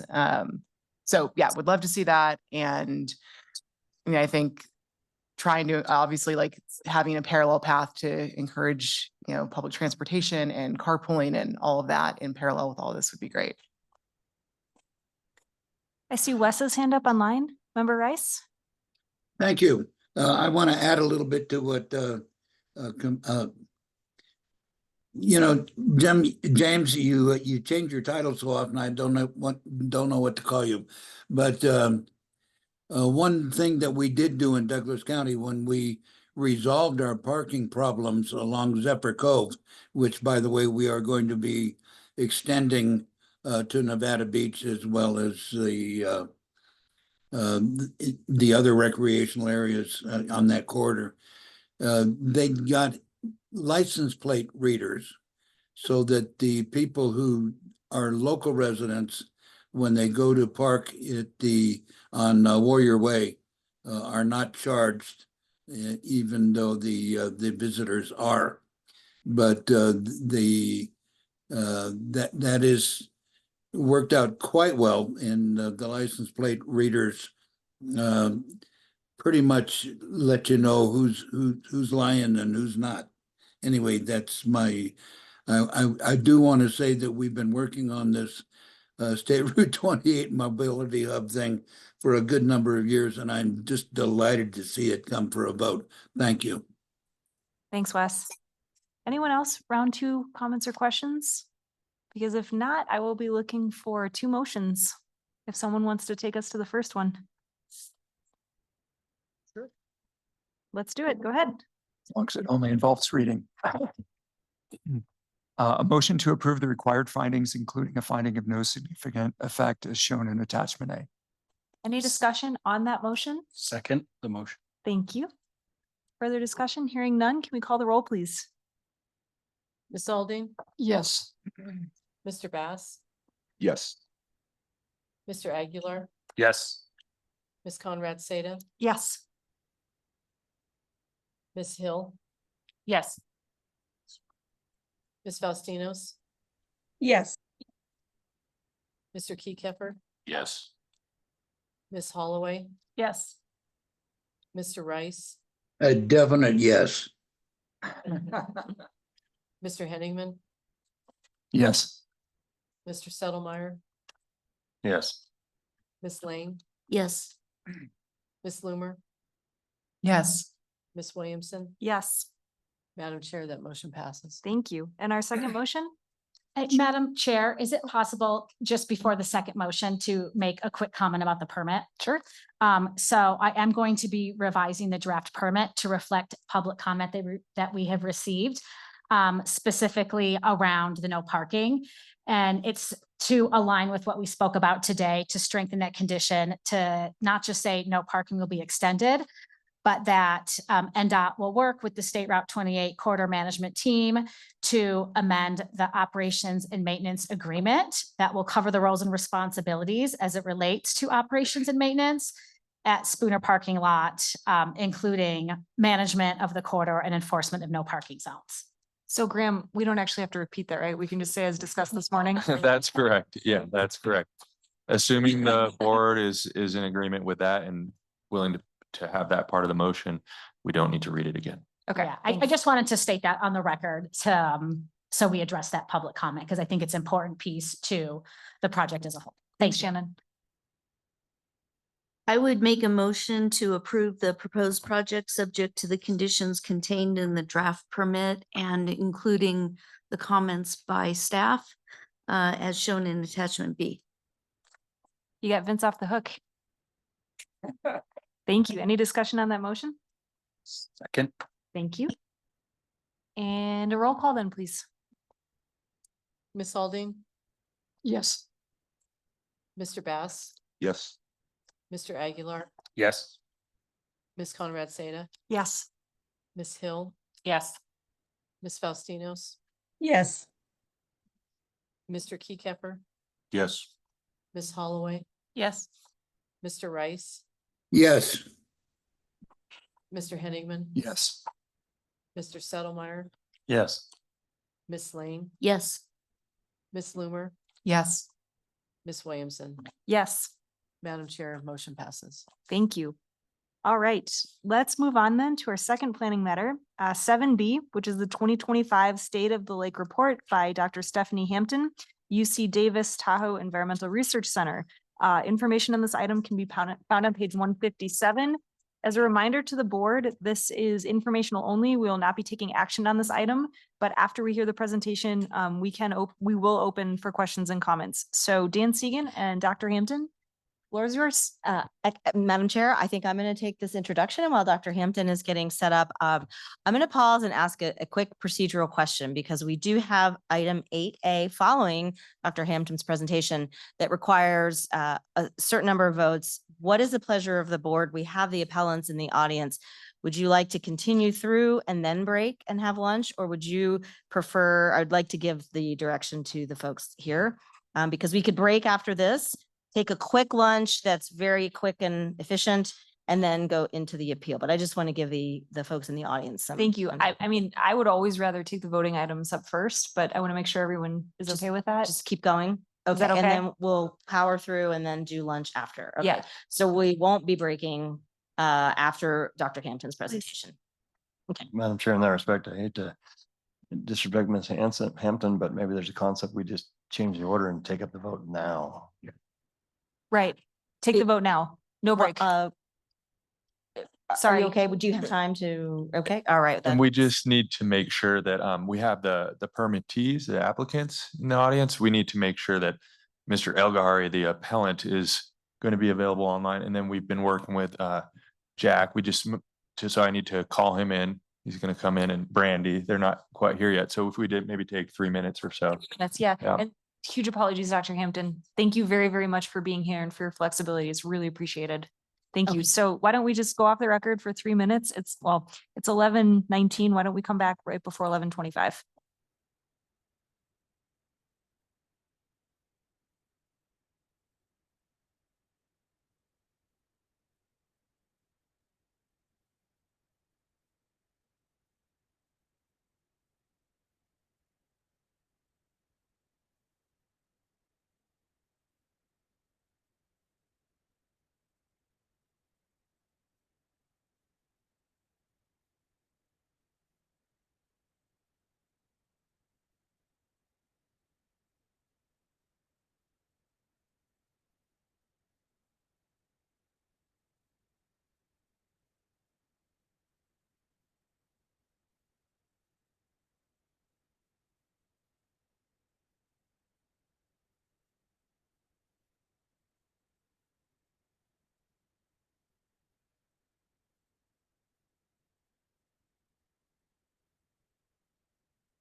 All right, guys, let's settle back in. I want to ask Graham, is everybody ready, Graham? Looks like it. Everybody's ready to rock? Okay. Staff is ready to go. Is Mr. Elgahari? Yes, he's online. Okay. Secretary Aguilar just stepped out. So I don't know if you want to wait a minute or just I go ahead think, and well, I begin. think we still have quorum. So I'll let him take a minute here, but otherwise, thank you all so much for the flexibility. Thanks again to staff. Sorry to shuffle everyone. Thank you guys. This lets us get through the vote before we hit the afternoon when we may or may not lose members. We will call, and I'll read the title as we wait for our members to settle back in. Appeals, agenda item 8. So this is Victor, oh man, I'm going to butcher your last name. Elgahari? I'm sorry. Thank you. Appeal of Collier Single Family Dwelling Tear Down Rebuild Project, 428. I'm going to butcher all the names. Tahoe Road. Come on, Haley. Washoe County, Nevada. Assessor parcel number 123-14321. TRPA file number ERSP 2023-1610. Appeal file admin 2024-0019. Information is on page 161. So just for quick run of show, Brandy and Jack are going to present for staff. And then we're going to turn it back over to the applicant to present for 10 minutes. From there, we are following TRPA Rule of Procedure 515, which means that we will hear public comment in support and in opposition for 3 minutes per comment on this only specific item. And that's a quirk of our TRPA Rules of Procedure that we hear comments during appeals for this. And then we'll go back and hear rebuttal. So just so everyone knows, there's a pretty formalized process laid out here. But with that, I'm going to turn it over to Jack and Brandy for their presentation. Thank you. Good morning, Madam Chair, members of the committee. I'm Jack Mensick, Assistant Attorney here at TRPA. I'm joined by Brandy McMahon, a TRPA planner who worked on the review of this project. And we're here to take you through this appeal. Next slide. So just a quick overview and summary. This is an appeal of a TRPA permit for a single family dwelling tear down and rebuild. It was originally issued by a hearings officer in April 2024. The applicant is Kurt Collier, who is the owner of the property at issue at 425 Paiute Road. The appellant is Victor Elgahari, who owns a neighboring property. This permit required hearings officer approval due to identified avalanche risk in the Crystal Bay area. Mr. Collier recorded a deed restriction holding TRPA harmless in the event of an avalanche as one of the conditions of approval of his permit. Mr. Elgahari's appeal does not relate to avalanche risk, but raises concerns about turnaround capacity in an adjacent cul-de-sac. Mr. Elgahari has raised the same or similar concerns since 2020 in proceedings before Washoe County, as well as several lawsuits before the Nevada judiciary. We note that having received approval from both TRPA and Washoe County, the Collier home is now under construction and is nearing completion. Next slide. So our recommendation is that the board make the required findings and approve the permit. Just as a reminder, the voting thresholds are that we need at least 5 affirmative votes from Nevada members and 9 overall. Next slide. And just a quick rundown of the order of proceedings. Brandy and I will present first, followed by the applicant. Then we'll hear from the appellant. There will be time for rebuttal, as Haley mentioned. There will be opportunities for public comment throughout, followed by final board deliberation and action. Next slide, please. Great. So this is just a quick overview of where the property is located in Crystal Bay. So basically, if you're driving from the California-Nevada state line on the North Shore towards Incline Village, this property is on your left. It's a developed area, but it's very steep and hilly.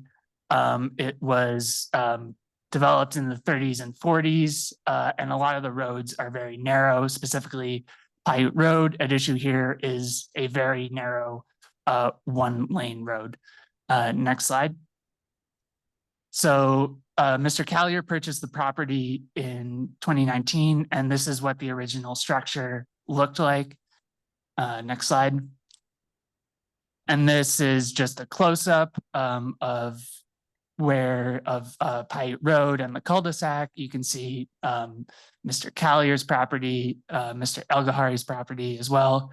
And I want to specifically note that the original home encroached into what was then the public right-of-way.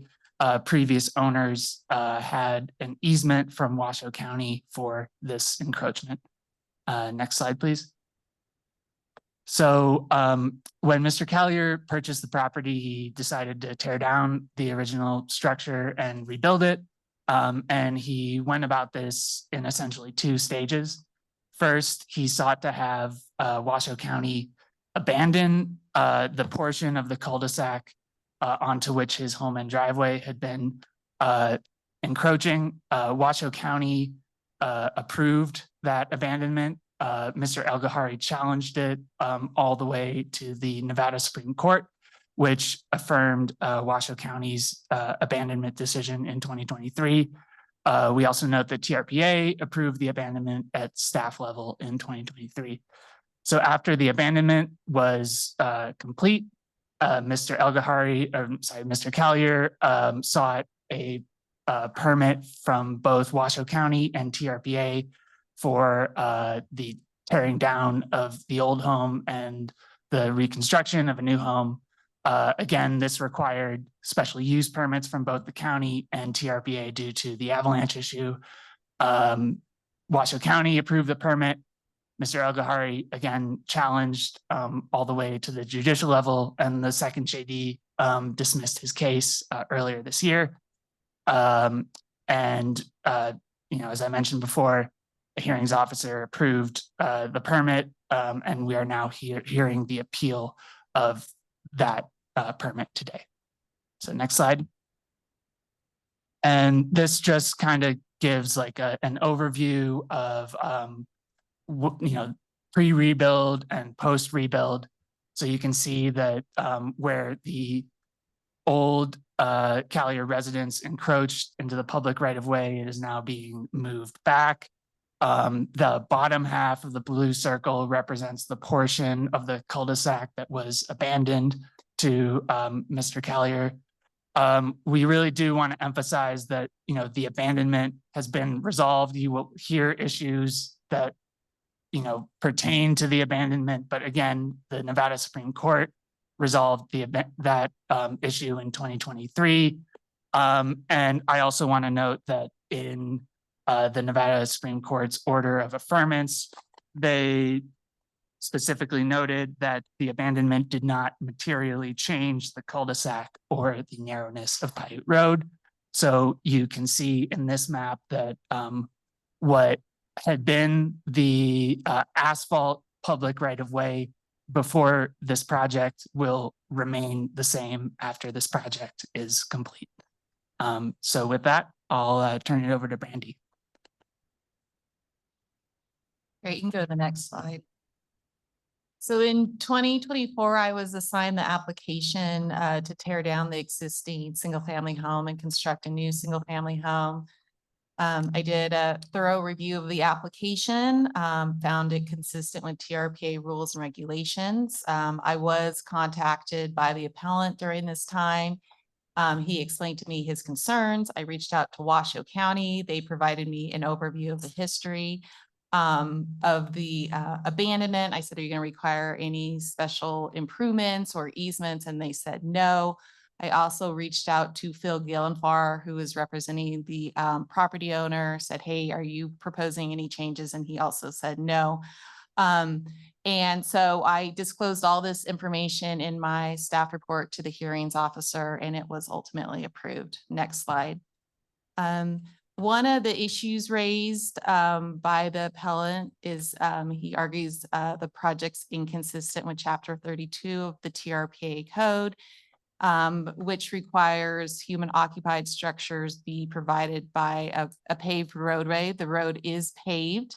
And the tearing down of a single family home and construction of a new one does not result in additional vehicle traffic. So there is no change in use. Next slide.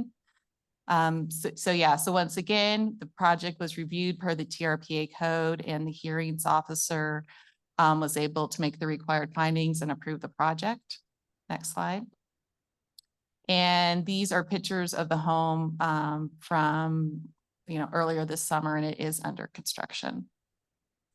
I'll turn it back over to Jack.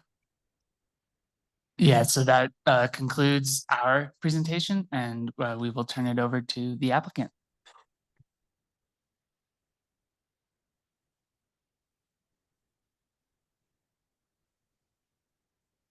Red light is on. Chair, governing board members, thank you.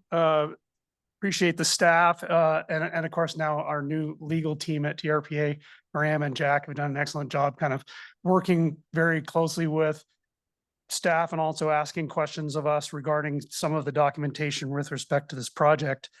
So it has been very delightful to work with a team filling big shoes of John Marshall. So the applicant, the appeal should be denied. Both Washoe County and TRPA conducted extensive multi-agency review for the right-of-way abandonment and the proposed redevelopment. Washoe County approved the abandonment, and that decision was upheld through an appeal and also through the district court and also beyond that.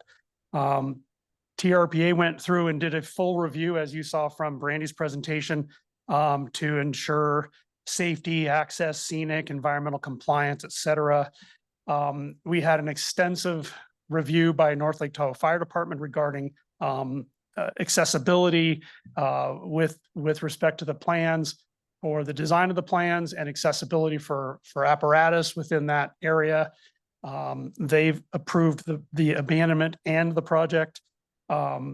We also provided a construction management plan, which we have been maintaining during the course of construction. If you talk to most of the neighbors there, they have said that we have done, well, I haven't been involved in the construction, but the construction management group has been very much involved in communicating with the neighbors with respect to kind of access and making sure that things function and work well during the construction to not interfere with the ability to bring in safety vehicles or anything else for that matter. Construction, as you saw from the photographs, are well underway beyond the foundation, up to the roof, starting siding, installing windows, et cetera, at this point. I think the applicant's claims mischaracterize the record and properly attempt to relitigate matters that have been kind of vetted multiple times, both with the county, the TRPA, and the judicial review. So the reason for the abandonment originally was because this is a 1935 fishing neighborhood that was not intended for summer use, maybe back in the 30s. The roads were just thrown in. The developer threw some lots up and then they just kind of put some cabins everywhere. Didn't really think about where they would be in relationship to property lines, et cetera. So we've got problems all over Crystal Bay, then compounded when GIS was created and we found that the Nevada state line was off by 6 feet. So that only shifted everything to the east, which made things even more challenging.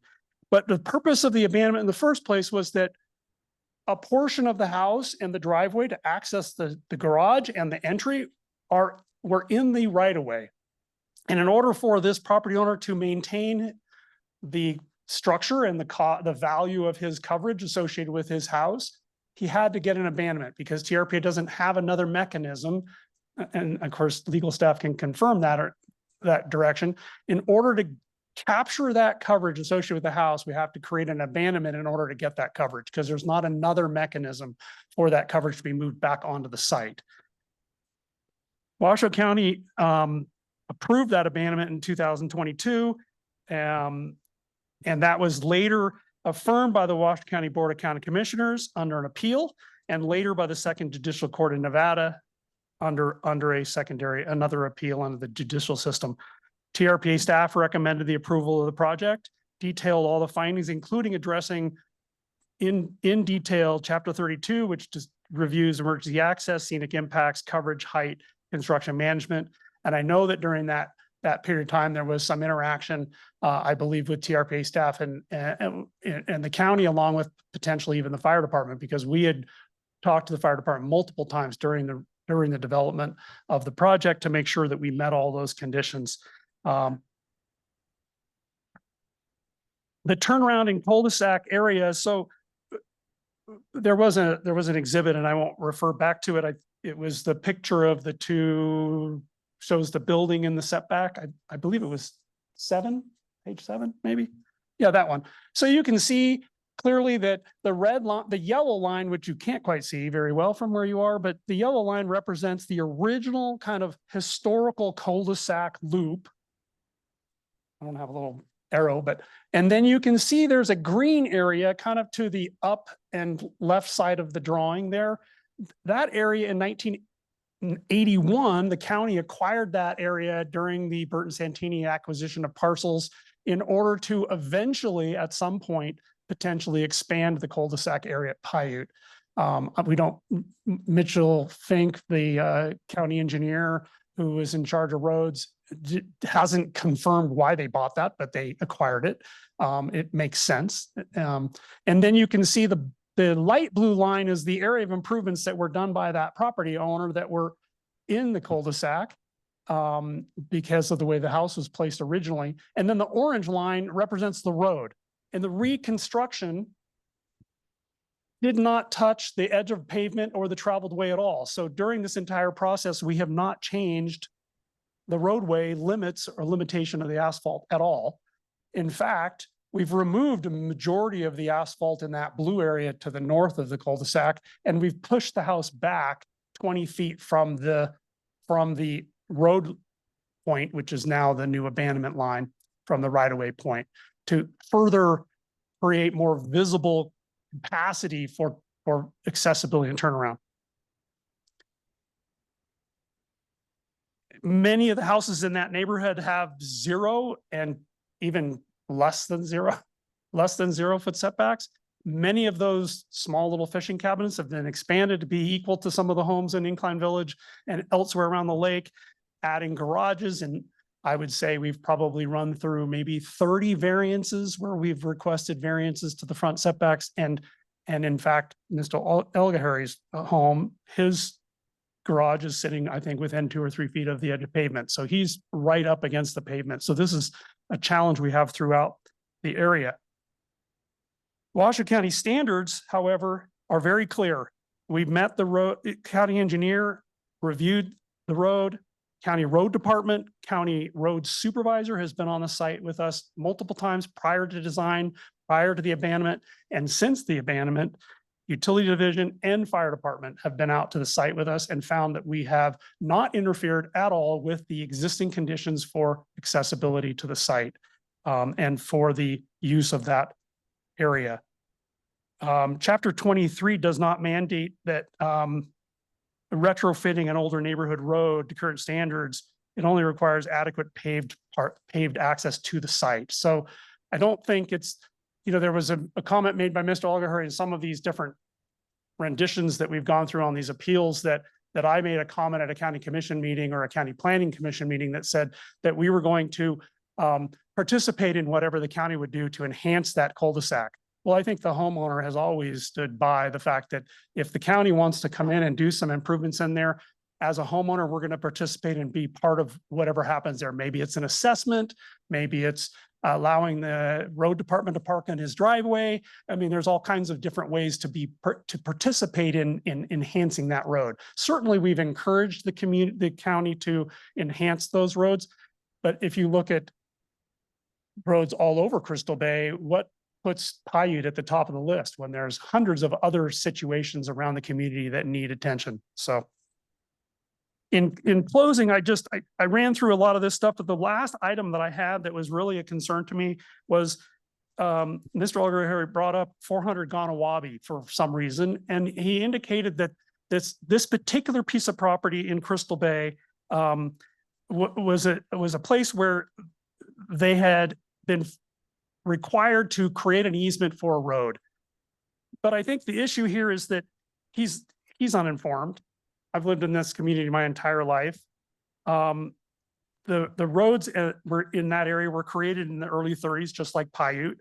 Ganawabi existed, and that roadway of Ganawabi existed, and it went through this parcel for many years and didn't have an easement or a dedicated road alignment for that. You can see that on the original subdivision map, that it didn't show the easement. And that existed from the 30s all the way until, well, the house got built in 1941. And then somewhere in the early 90s, Grable Ronning, the owner of the home, who'd been there for many years, I think second generation home, now it's a third or fourth generation home because her grandchildren are there now, had some issues with trespassing across her land to get to Nevada state land parcel on the other side of her parcel. And so in order to kind of control the environment, the agreement was to create an easement around that area. So that's the only reason that occurred, completely separate and different than our client suggesting we should have an easement. Thank you, So, Mr. Collier. We're at 10 minutes, but you will have 5 minutes for rebuttal. Thank you for your presentation. so I would ask to uphold the current ruling. Thank you. Thank you. And my apologies that we don't have a clock up there. It's just sort of my face that you have to go by, which is sad for you. Just for the record, that was Mr. Phil Gillenfar, right? Mr. Collier, but he represents the applicant. Thank you. My apologies. Thank you. Now, just again, we're following Rule of Procedure 515. So next, we're going to do any public comment in support of the application. This will be limited to 3 minutes per speaker. So specifically public comment in support of this application, please come up to the podium and go ahead when you're ready. Good morning. This is Mark Gunderson. I am counsel for Mr. Collier. I will attempt to be brief because I think this is very straightforward. Mr. Eligary raises an issue in his rebuttal to the staff report that I wanted to address. And he says, after all of these years and all of the denials of all of his procedural objections, he says in his latest communication, well, all he really wants is an easement. Well, it makes no sense. Mr. Eligary has litigated at every stage all of the issues about this development. At some point, this all has to stop. And Judge Jones in the Second Judicial District Court said, you can't have continued bites at the apple. At some point, it has to end. And this is where Mr. Eligary has gone off the rails. Appeal after appeal after appeal after lawsuit after lawsuit on the same issues. So this has to come to an end. And there's this implication that somehow Washoe County didn't understand or didn't know about the easement. Mr. Eligary attaches a letter of June of 2024 that in fact shows where the county did consider whether there would be an easement or not an easement. And they chose not to. And the special use permit was granted in August of 2024. And there was no easement included because Washoe County didn't need, want, or desire an easement. Now, Mr. Eligary comes in and tells the TRPA that really all he wants is a condition that somehow Mr. Eligary grant an easement to Washoe County. Well, Washoe County doesn't want an easement, doesn't need an easement. There's no need for an easement. And this is just this last gasp, last dying attempt to derail this project. The staff is absolutely right. Mr. Gillenfar is absolutely right. This permit should be allowed and the appeal should be denied. Thank you. Thank you. Are there any other comments in support of the applicant at this time? Hi, Alan Miller, civil and environmental engineer. Back in March, I submitted public interest comments in the form of a petition to you. And that identified a number of illegal regulations that you have developed over the years that violate the compact. And that includes for appeals. So if the attorneys here are looking for a new issue to litigate, I would suggest to consider that none of these staff level approvals that are issued by TRPA, as for instance, in this case, and then the appeals that put people through the TRPA kangaroo court, as we have here.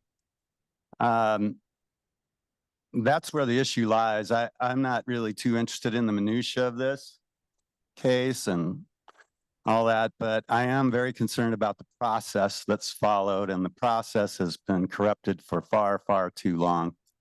And so I would just suggest that both through my lawsuit, Miller versus TRPA in the Federal District Court, SAC, and also in my public comments over the last couple of years, and especially since March and April,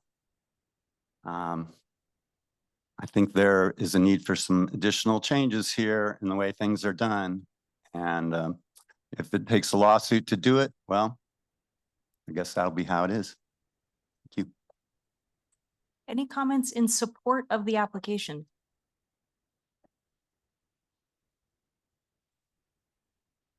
Okay, next up, we are going to hear from the appellant, Mr. Algohari, and I really hope I got closer to your name. Very good. 10 minutes, please, for your presentation. And if you'd like, I can give you a 1-minute warning if that's helpful, since we don't have a timer up. Okay, I need to share my screen here. Let me make sure I can do that before you start the timing. Yep, it looks like we can see it. It looks like we can see it, sir.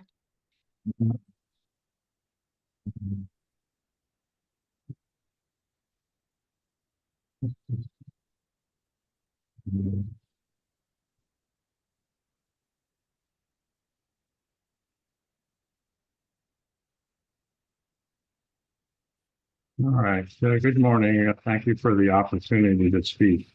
For those that are not familiar with this part of the lake, let's begin with a quick flyover of the road.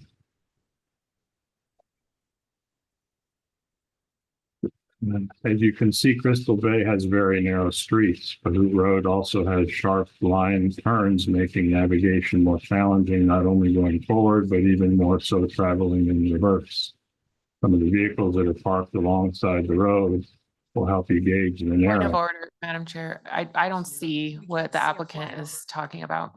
Yeah, Mr. Algohari, I'm sorry, we had the screen up, but now it's not, we can't see what, if you have a slide deck, we can't see it. What can you see now?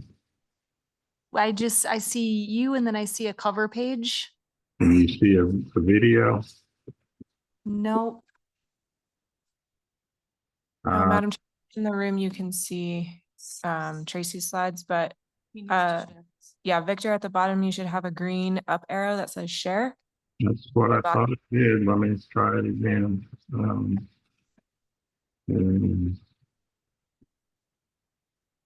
Your screen.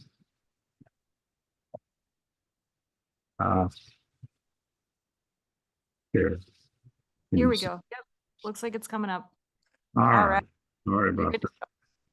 Yeah, let me start from the Yeah, we'll get it on the big screen in 1 second, folks. That's us. That's not him. There we go. Okay, so you see my cover page there? Yes, sir. We're ready. Okay. So I'll play the video for you again here without repeating it. But like I said, this is what everybody is describing. This is the narrowness of the road from beginning to end.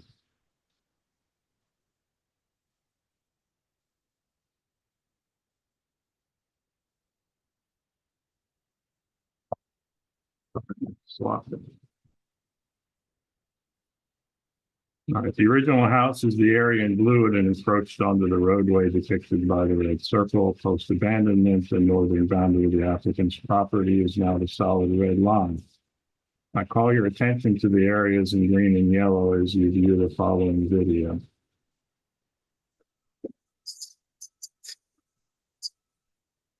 As you can see here, as the truck attempts to extricate itself, it's using every millimeter of the area in yellow, which is where the front wheels are at the beginning of the video. It's also using the area in green that's been given to Mr. Collier since the back of the truck encroaches that area. Without having the access to that area in green, this maneuver is impossible. And in the winter, like we had in 2022 and 2023, this truck would never make it out of that space.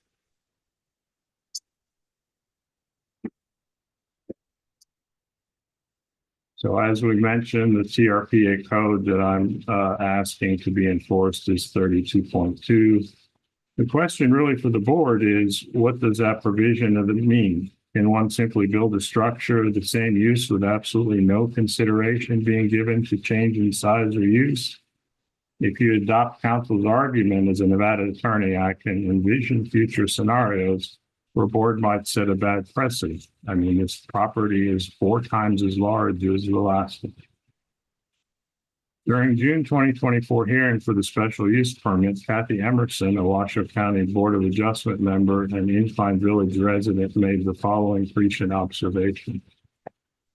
Kathy, go ahead. Okay, obviously I live here in Incline Village and I went out to the property yesterday and toured it and took pictures and saw how incredibly narrow this road was.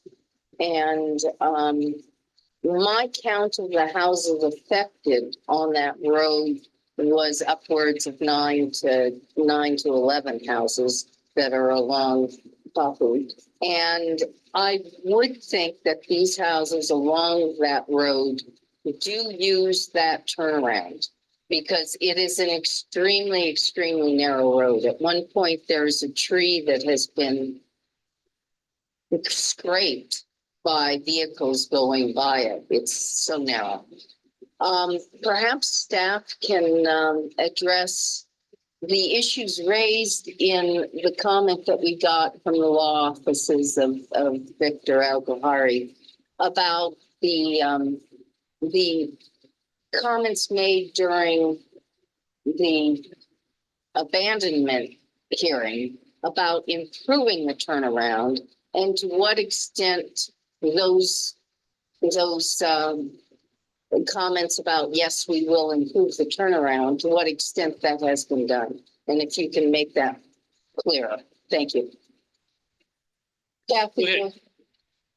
So here's the response from Washoe County. And then as far as the actual access and the people portion, so to speak, of that access, in speaking with the applicant and with conversations earlier today, it sounds like there were additional conversations as well as, I believe you mentioned during his presentation, about the portion of the area to the right of the property, or if you're looking at an aerial view of the property, it would be to the right, the bulk portion of that, and the access. So the whole access itself potentially was shifted. And I would defer to the applicant to provide a little bit more information on that portion because it sounds like he spoke with engineering as far as the access and potentially possibly make it better in that portion for turnarounds and things like that. So I'll turn it over to him in relation to that. Essentially, we're deferring to the applicant on public safety. Let's take a listen to what the Board of Adjustment Chair, Rob Pierce, he saw the same issues. Take a listen. To mitigate any of this going forward with the potential appearance of a loss of ability to safely turn around, if we pushed everything back a little bit and gave them a little less of a setback, would that possibly mitigate any of this? You mean as far as like a potential turnaround access? So if we push I don't know what's behind the property, where the house is, if we pushed it back a little bit and gave them like a 10-foot setback, would that? So the difficulty with that is that people would be potentially, at least if I'm understanding it correctly from the perspective, is that people would be driving onto their property. So you're moving the house back. Yeah, it would potentially help, but then people would be crossing on private property to turn around. What if we gave them a little easement or something up there in the front? That could be an option. I mean, potentially, but that would be something that I would defer to the applicant as to whether or not they'd be open to doing something like that. Okay. Well, the applicant never offered a response as to why he's not willing to do this despite his representations throughout the years. Director Mullins asked for it again. I mean, she's part of Washoe County. She's the head of planning and development. She asked Mr. Gillenfarb, she asked Collier, can we get an easement so we can improvement? And the response was, no, we're not going to do that. So the problem again with what he's planning to do is he's told the TRPA that he is going to block all of that area with the circles that you see in brown. Those are the boulders that he's going to put in the way that's actually going to make the turnaround worse. And he told us that exactly in the hearing with the TRPA. Let's listen to what Phil said. With respect to once we remove coverage and restore it, I think knowing Rachel Lopez and Steve Sweet, they're going to be very specific on making sure that we prevent vehicular access past the edge of pavement onto the property, unless it's a paved approved TRPA driveway. So obviously we're going to need to put landscape and boulders or sport rail fence or something there to prevent the vehicles from parking in this now restored area. And that's typically what we do. So it's the duty of the county and the TRPA to provide safe access to improved property. Evans is deferring to Gillenfarb on issues of safety and access seem unwise. Moreover, why does the record reflect that every inquiry into easements goes unanswered? I've been a real estate attorney for decades and I know the game. As an occupational hazard in my profession, I've become mindful of the follies of human nature. That's why I pressed so hard against an unrestrained abandonment. It's simply unwise and the result of that decision remains before us. This is the last opportunity to hold Gillenfarb and Collier to their word. The last opportunity to quickly use the power of the administrative state to prevent a problem going forward. If an access problem presents itself in the future, eminent domain, and it will be orders of magnitude more difficult and expensive to effectuate. The Board of, although this is disheartening, the problem stems from the TRPA coverage requirement, and there appears to be no fortitude to simply require the Collier's previous representations and promises. The real applicant appears to be agreeable to providing improved access, and the resistance seems to be from Phil. The governor should require the applicant to use my proposal, a modification of my proposal, or something completely different to address the access promises that he made before Washoe County and the TRPA. Thank you for your time. Thank you. Next, we're going to hear any public comment opposed to the application for 3 minutes per speaker. Are there members of the public that are opposed to this application for 3 minutes? Catherine, is there anyone online? Madam Chair, there are no hands raised online. Okay, at this point then, we will go to the applicant for 5 minutes for rebuttal.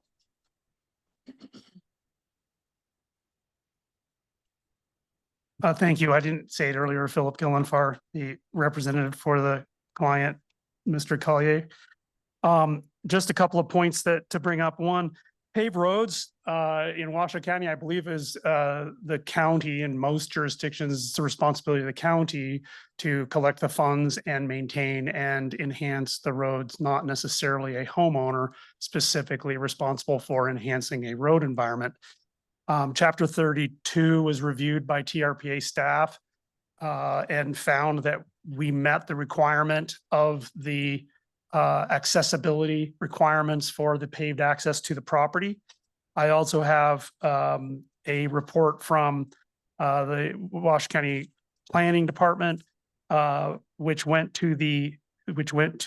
with reference to the abandonment, where drainage, traffic and roadway, which is Michael Fink, Louis Vesley, each of the different department heads at Washoe County, including Tim Simpson from Utilities, all reviewed the abandonment and the existing road condition under the current proposed new project and all approved it.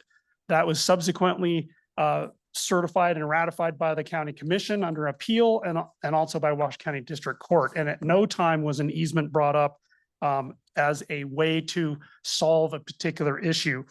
I don't know that it works in this particular case because once again, we have to restore that land and revegetate that land and then provide barrier access so that vehicles cannot park on the barren land. It was noted just a few days ago, well, actually in October, I was driving by the property and noticed that Mr. Algahari after October 15th had 3 or 4 vehicles completely sidebar parked on his barren soil. And I questioned why he thought that was an appropriate thing in an environment that we live in today. So that's the purpose of the parking barriers. I still believe and contend that the record demonstrates compliance with TRPA, compliance with Washoe County. It's been affirmed by multiple agencies and by the courts multiple times. The project is fully under construction, is far advanced. We have full reliance and adherence to the valid approvals and following the permit and the construction management plan. Specifically, the applicant's claim mistakes the law, ignores agency's approval, and seeks to impose standards that don't apply. I would request that we deny the appeal and affirm the hearings officer approval of the project with TRPA's permit conditions, which we fully adhere to. Thank you. Thank you. I need a motion from a board member at this point to close the public testimony before we get to questions or comments. So moved. Thank you. Second. All in favor, aye. Aye. Any opposed? Okay. Questions or comments from the board? And I'm going to just do my around the horn. Anybody on the side? Member Conrad Zeta. Ashley Conrad Zeta. Just 2 questions that one is that we are voting today specifically on whether or not we should repeal the approved permit for the tear down rebuild, nothing else, right? I got it. Just Yeah, clarification. you're voting to approve the permit. Got it. Yeah, Okay, that's all. thank you. I just wanted to clarify. And then 2 is there's nothing in writing that says that the owner will exclude turnarounds at that cul-de-sac. Is that correct? Jack Menzick for the record. No, I don't believe there's anything in writing that, would keep people out. No. And then a follow-up to that, is there anything that TRPA could put in writing to require access for turnaround in the cul-de-sac now that the abandonment portion has been approved by the county? Jack Menzick for the record, there could be, but again, this has been through Washoe County twice. I believe a dozen or 13 county agencies have reviewed it. They believe it's fine as is. Yeah, I mean, just to finish, if the county had requested something, we absolutely would have worked with that condition, but there never was a condition. Yeah. And around the horn, Member Keycapper. Thank you. I think you'd said it, and I believe I read it in the staff report. The actual portion of the roadway where people are able to access a turnaround space has not changed because of this project, right? That's correct. The asphalt cul-de-sac remains the same. Okay, thank you. Questions or comments going around? Ms. Holloway? I just have one question. I don't know if this is for the applicant, but the portion of the road right away that was abandoned, was there a fair market value established with that abandonment that was exchanged with the county? Phil Gellenfar, there was not a fair value assessment. If you look at the exhibit that was there that I had referred to earlier, which I believe is like page 7 or something, the improvements, none of the county improvements were within that area that we took abandonment of. Only the improvements were the house and the driveway access to the house which were developed and created by the homeowner probably in 1940 and then maintained since then. But the county improvements were not changed or taken away. And no assessment of the land value? I don't know really what the process is of Washoe County's abandonment process is. In this particular case, and I know in some of the other abandonments we've been involved with, there has not been a financial change or a financial transaction that occurred in the abandonments. Okay, if there are no other questions or comments, I'm sorry, Ms. Member Aldine. That's okay. Thank you, Shelley Aldine for the record. So just to clarify, the area that was abandoned is unimproved. And our code discourages vehicular travel on unimproved roadways. I mean, not for access purposes, but we'd like people not to park or to drive on areas that are unimproved and unpaved. I mean, that's consistent with our code. The problem for me is I don't think it is equitable to have this particular property owned. Everybody who bought on this road knew how narrow and hazardous it was. And they chose, everybody has free will to buy their homes or build their homes or improve their homes. And although obviously turning around at the end of the cul-de-sac is challenging, I don't know that one property owner should be burdened with a requirement to provide an easement. It also raises liability issues by creating an easement that can be accessed by members of the public. So anyway, that's my comment. Thank you. And with that, if we have no other questions or comments, I am looking for two motions. Member Hill? Yes, I'm happy to make the motion, Madam Chair. Motion to approve the required findings, including a finding of no significant effect. Any discussion on that motion? Can we have a roll call, please? Ms. Aldine, Yes. Mr. Bass, Yes. Mr. Aguilar, Yes. Ms. Conrad Seda, Yes. Ms. Hill, Yes. Ms. Faustinos,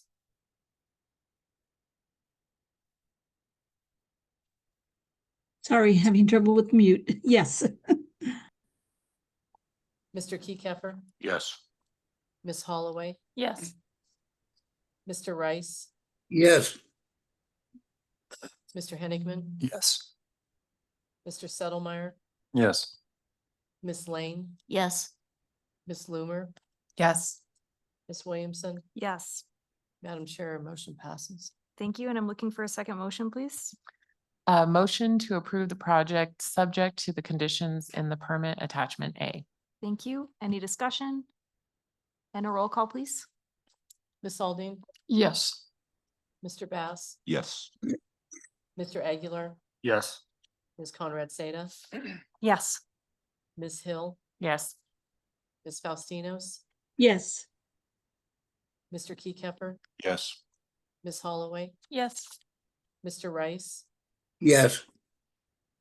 Mr. Henigman, Yes. Mr. Settlemeyer, Yes. Ms. Lane, Yes. Ms. Loomer, Yes. Ms. Williamson. Yes. Madam Chair, the motion passes. All right. Thank you all. With that, we are going to go back to our planning matters. We're back in 7B, and just as a thank you all, thanks for being here. As a just huge thank you again to Dr. Hampton. Thanks for sticking with us and thanks for the flexibility in the schedule. I think out of respect to Dr. Hampton, Dan Segan's time, and knowing this is a really important update, I do this to you guys a lot. I'm sorry, working lunch. We're gonna grab lunch. It's 12:14. If we could be back at the table, it would be really great to be back at the table before 12:30, and then we can listen to the state of the lake. So let's try to do that. Thank you.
All right. Thank you all so much for, again, the flexibility. We are going to go ahead and get started again. Dr. Hampton, please, State of the Lake report, and I believe Director Reagan's going to introduce us. I shall.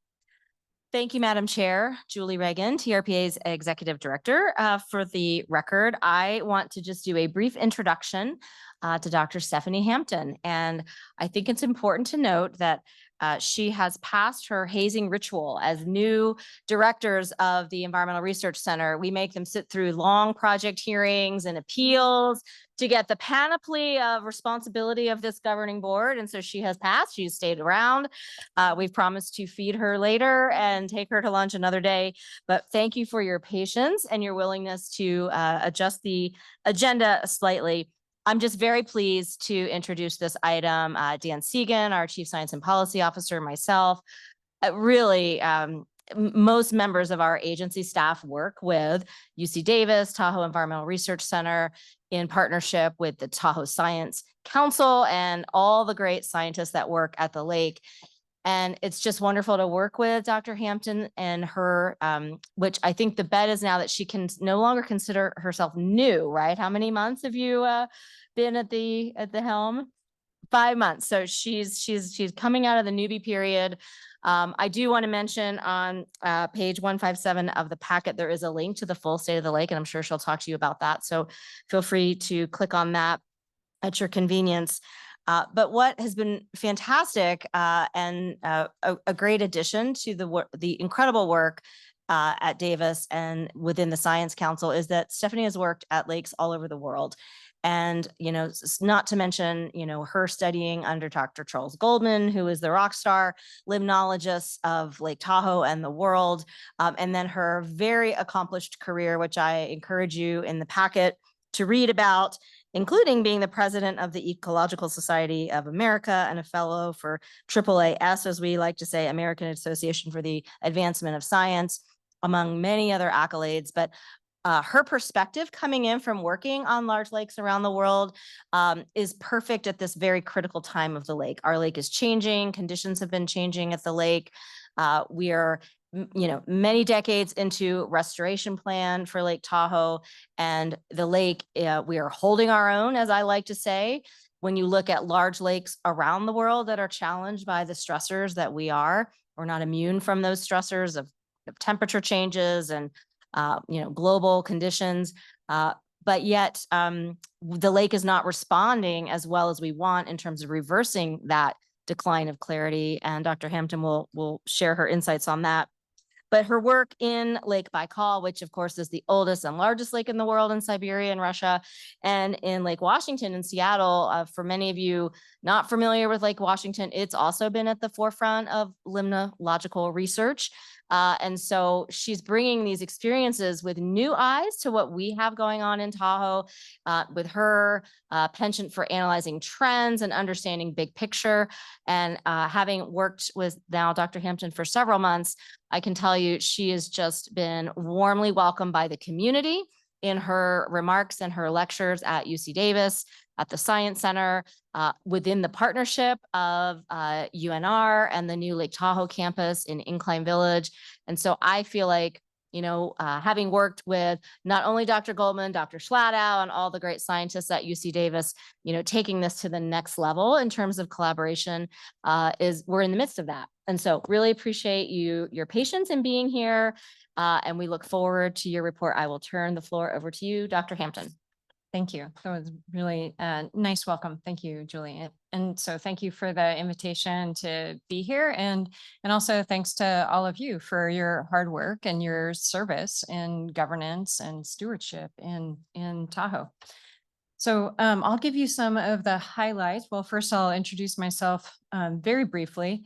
And just to say, I cringe a little bit. I think this is the last time I get to say that I am new to Lake Tahoe. So I am coming up on the 6-month mark.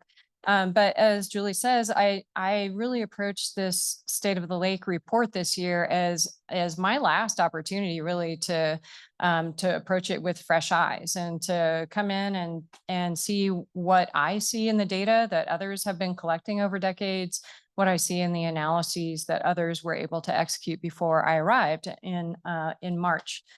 And so I arrived here after decades of working on lots of other lakes in the West, including in Nevada, where I started my career, lakes in Washington, Idaho, California, and other big blue lakes of the world, like Lake Baikal in Siberia, where I worked for 18 years. And it's really a dream to spend my time learning about Lake Tahoe now, and to bring together my love of Nevada and California landscapes here at Tahoe. So next slide. So for a lot of the US and especially in the West, water discussions are mostly about keeping water flowing out of the tap, but that's really not true here. So next slide, please. Here we know that fresh water is a place, and it's a really epic place that makes your jaw drop every time you come around the corner. And it's truly driving our economy in the region at a massive scale as well. And it has long attracted visitors and residents who are interested in both developing the land for tourism and commerce in a spectacular setting, and also those focused on environmental protection. So next slide, yep. And so UC Davis researchers stepped into this arena in the 1950s, beginning with Charles Goldman's research group, aiming to provide the science that managers, policymakers, and concerned citizens could use to provide science-driven stewardship. And so really UC Davis, TRPA, League to Save Lake Tahoe, and the many other organizations that care for the lake have been in partnership for decades up here. And altogether, these decades of research have resulted in an infrastructure that includes long-term data sets, many different technologies deployed offshore and onshore throughout the forest and streams, as well as the lake. And after decades of study, now we can put current conditions into the context of the long-term trends. So next one. And in the Tahoe region, one of the most important trends is the long-term increase in the minimum air temperature. So winters do not get as cold as they used to. And the most important thing to note in these trends is that the number of days when air temperatures average below freezing has declined by over 27 days since 1911. So maximum air temperature has gone up too, but just not as steeply. So it's really this minimum air temperature that I feel we should focus on. The increasing minimum air temperature means more precipitation falls as rain instead of snow. So you know that changes the nature of the runoff patterns, the timing of the runoff patterns, and the nature of the materials that would come into the lake through that runoff. So in 1910, for example, about 50% of our precipitation fell as snow, and now it averages more like 30 to 40% that falls as snow. And with the air temperature increase, the water temperature has increased as well. So the annual average rate of water warming is about 0.21 degrees Fahrenheit per decade. And the warming is most pronounced at the surface. So at the surface, that rate is 0.39 degrees Fahrenheit per decade. And the warming is most pronounced here in the summertime. So I think to understand some of the trends that we talk about, I'll just kind of revisit what I think a lot of you already know. I mean, I find a lot of people who are focused on Tahoe actually know a lot of the fundamentals of lake science already. But the principle is that warm water floats on top of cooler water. And so if you have ever lived in a two-story house, you go up the staircase and you notice that you get to the top floor, and frequently that's where the warm air is, and you can feel yourself walk through that temperature change. And so that can help you to remember the way that the lake stratifies, where you get warm water that floats on top of cooler water. And the more those temperatures become different, the less those layers of water mix with each other. So that prevents oxygen from the atmosphere getting down to the deeper water during that stratification. Also prevents materials from coming up from the deeper water as well. And over the past 56 years of our records, this stratification is almost 14% stronger, meaning it takes a lot more energy to try to break down that stratification by the wind primarily. And the season is longer by about 29 days. And so if you hear us talking about the summers getting longer at Lake Tahoe, that's what we mean, is that the stratification and this reduced mixing period during the summer is getting longer. So we are doing new research now to understand not only those dynamics of that length of stratification, but also how the streams will then interact with the lake as they come in. So when you think about whether the stream is going to plunge down to the bottom water or whether it's going to float with their sediments and the nutrients and other materials that they're carrying in from the watershed. So if the stream is cooler when it enters the lake, then it's going to plunge to the bottom. If the stream is warmer when it enters the lake, it's going to float on the top, and that's going to give all of that sediment and nutrient an opportunity to reduce the clarity. And so that's why we get interested in those dynamics and why we're trying really hard right now to understand them with both engineers and biologists working on that problem. So why do we track these things? So you're an especially well-informed group. You know that sediments reduce water clarity, and the nutrients that come in with those sediments provide fertilizer for algae to grow. And of course, these algae can reduce clarity. The nutrients that are entering the lake can also be used near shore by those algae that actually grow on the rocks, the periphyton. So sediments and nutrients have been tracked for decades here. And the nutrients that fuel the growth of algae are lower than they were in the 1980s, which is a good thing. And undoubtedly, that is in part thanks to the many large efforts to restore and protect the lake as part of the total maximum daily load management. However, it does look like the phosphorus may be rising again, and it is not clear why. So we aim to dive into the data this year to better understand those patterns, especially as they relate to water clarity. All right, water clarity, always the big topic. So many of you, possibly most or all of you, will know how we measure water clarity. And sometimes the first time people learn about this is a little bit surprising. We have a lot of different ways to measure water clarity, but the one that we focus on up here and at many lakes in the world is the Secchi depth. And so this is a white disc about the size of a dinner plate, and you drop it on a rope over the side of the boat, and you record the distance at which that disappears. And so it is a very intuitive way to understand water clarity. It's old technology.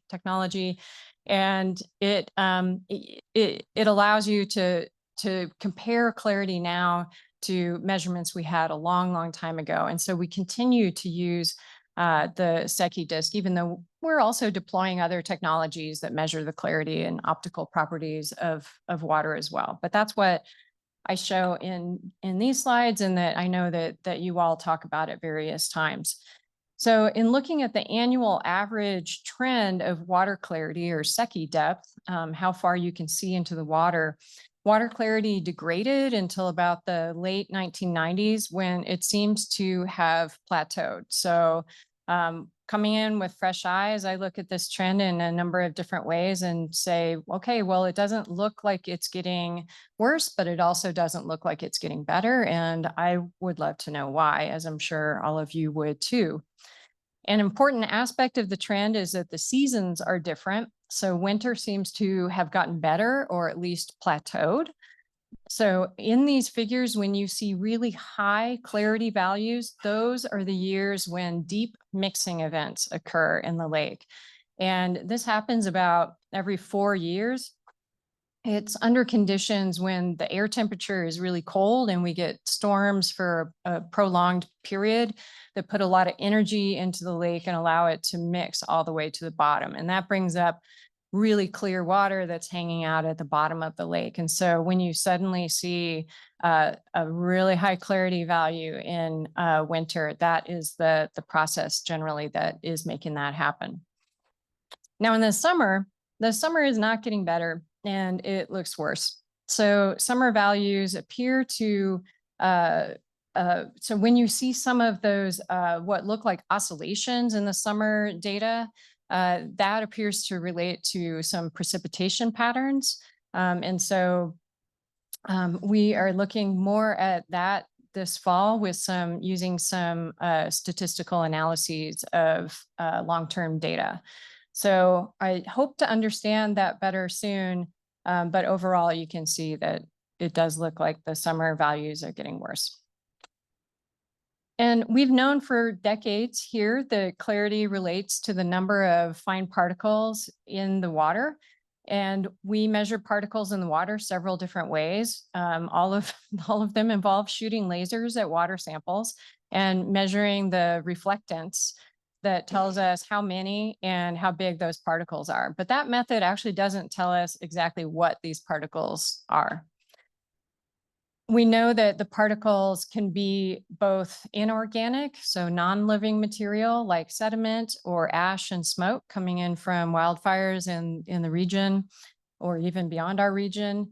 They can also be organic, so they can be living things like algae, phytoplankton, also some of the plant debris that washes in from the watershed. And about 20 years ago, UC Davis did some studies to figure out which ones were the ones mostly responsible for the changes in water clarity. And at that time, this very, very detailed study found that about 58% of the clarity reducing particles were inorganic. They were sediment. And accordingly, a lot of the conversation about protecting water clarity has been around reducing fine sediments. The organic particles at that time were thought to affect clarity, or about 25% of the effects on clarity. So some of the questions that I have now coming in with fresh eyes is, are these percentages still accurate? And what is currently the primary driver? Because some important things have changed since 2006. So in addition to the many management and restoration actions that have altered the sediment and nutrient patterns in important ways, we think, we also know that wildfire is a lot more common influence on the lake. So fires don't have to be in the basin in order to affect the lake. Certainly we know we get smoke and ash that can affect the lake. The lake is also warmer, and that can speed up biological processes. So algae are just like the plants in your yard. So you can give the plants in your garden fertilizer and light, but they don't really start to take off until it gets warmer, right? So it's the same with algae. They're going to speed up when it gets warmer. So algae do the same thing. Okay, so why do we care whether it's sediment or algae or something else? And it's because those different materials should have different fates in the lake. And that has an importance for what we might expect from water clarity. So if it's sediment, ultimately it should sink. And if it's algae, those are living things that algae make more algae. And so they should be able to affect water clarity for longer. And so the way that we approach it in terms of lake protection and restoration and our expectation for the success of our measures may be different depending on which particles are most likely to be affecting water clarity. So we also work near shore and have been working near shore for quite some time. So UC Davis, we've been monitoring conditions for decades near shore, both with the older methods where we get our divers in the water and take samples in the water, and also newer technologies that provide consistent real-time conditions. So we provide data for scientific purposes, we're measuring things like water and current and wave height and all that sort of thing. And as soon as one of our monitoring stations go down, that's when we find out that everybody else is using these as well, which is wonderful. So people are using it to know when conditions are safe. We know that boaters are using our data to know, to plan their trips. People who swim are using the data to plan their outings. And so they're both great for our science purposes and also for our community. And near shore is where a lot of the important lake processes occur. It's where people interact most directly with the lake and where most of the pressure from aquatic invasive species occurs. So near shore, we monitor the algae that are growing on the rocks, the periphyton. We also monitor something called metaphyton, which I have never seen anywhere else before. It's not that it doesn't occur somewhere else, but I haven't seen it, which is actually, I've worked on a bunch of different lakes, so that is kind of surprising to me. This thing called metaphyton, these are unattached mats of algae that sort of can float around on the bottom of the lake. And as you know, these can create nuisance conditions, so they're not necessarily dangerous, but they can be a real nuisance. And I'm sure you guys hear about them and may have experienced it yourself when it washes up on shore, and especially when it's decaying and it starts to stink. So some of the questions that we have are the same questions that you all have. So is nearshore algae growth increasing? And I have to say, from our monitoring efforts, we don't see a significant change, but I'm going to follow that up very quickly to say we are trying to change our methods because we don't think that we've been able to really effectively monitor periphyton and metaphyton using traditional techniques. They're used everywhere. So there's nothing, special that's been going wrong here. It's that I think everybody in the world who is trying to monitor periphyton is realizing some common complications. So there's a huge variation across space in where these mats show up. And then they change from year to year.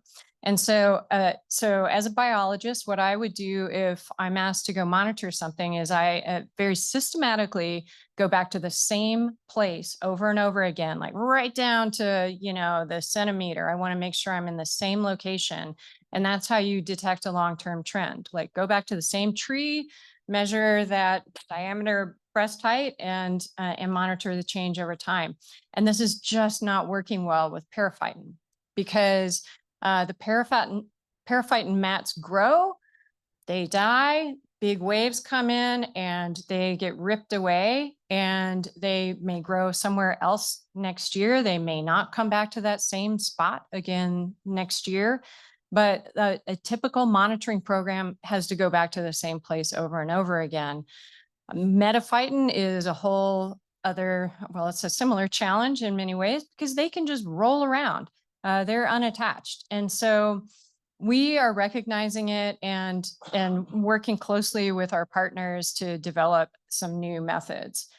So right now we're trying a more integrated approach. So we are still doing that in the water sample collection and ground truthing, water truthing.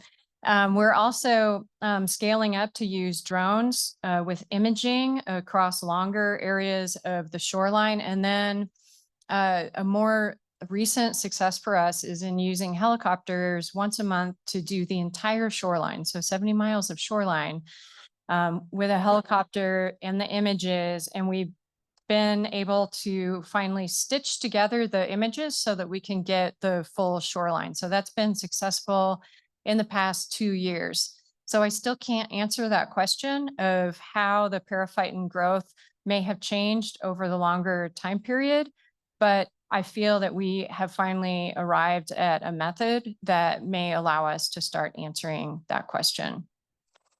And then this year we have a grad student who is joining us to test out satellite remote sensing to see if that's possible. It's usually not at the scale that actually will allow you to do that kind of fine scale measurements, but we, through his work and another partner, we may have access to some of the private remote sensing products that might allow us to get at a finer scale.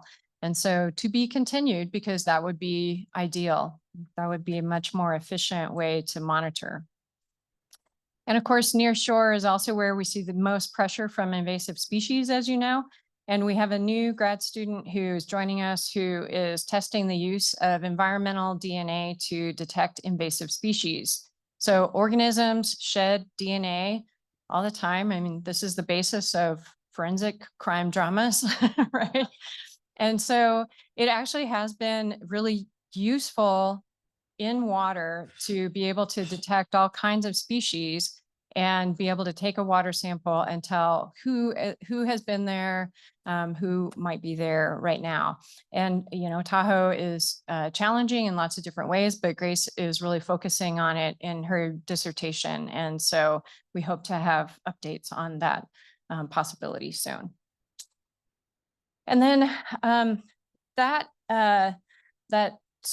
the science that informs stewardship is one of the key messages that our education team spreads through training the next generation and outreach to both residents and visitors, which is an important component of the destination stewardship vision and plan.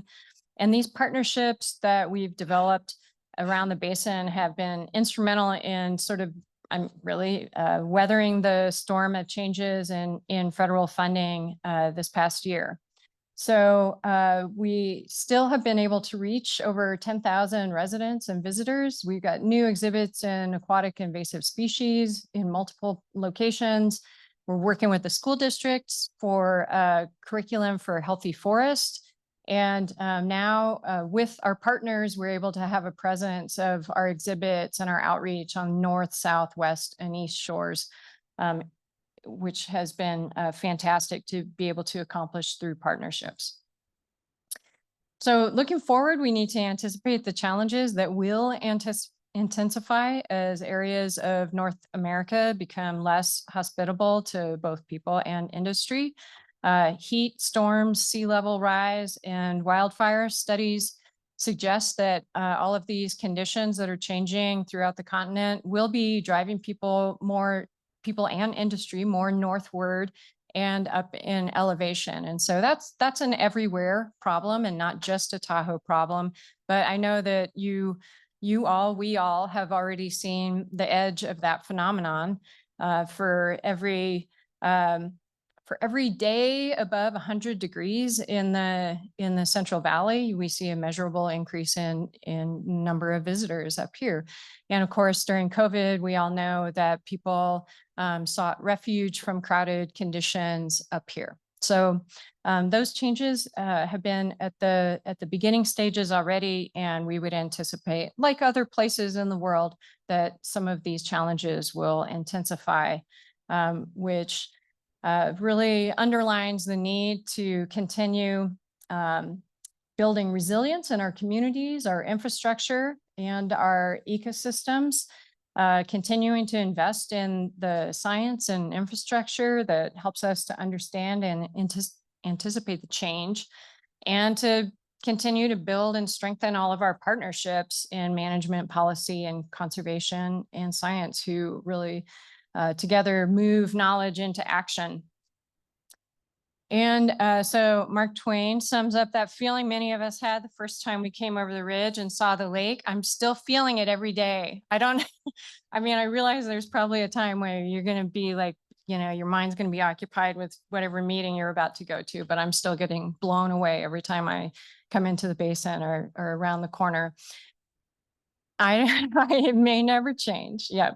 And I'm really grateful to be welcomed into this very strong community with partners in place with a common goal of protecting and restoring this magnificent place.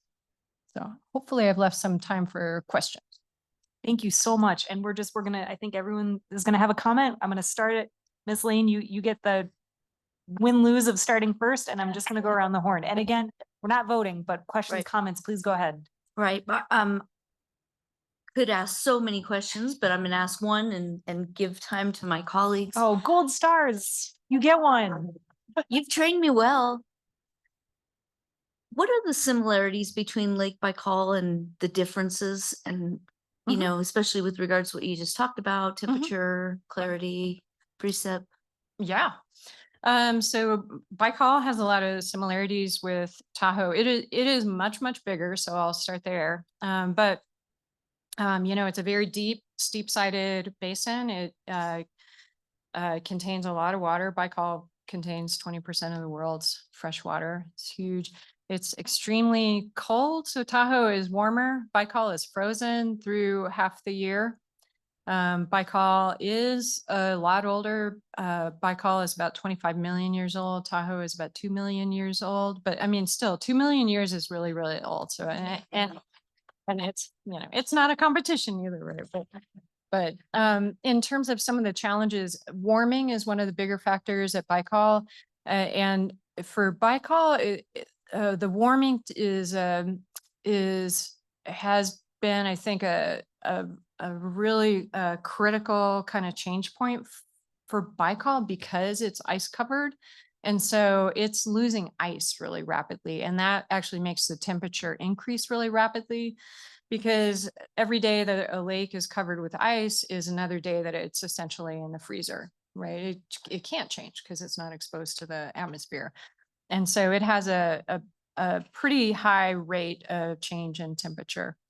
It also is experiencing nearshore blooms of algae that seem unusual. In that case, it seems like it's probably more related to some of the nearshore settlements. I mean, Baikal is extremely remote.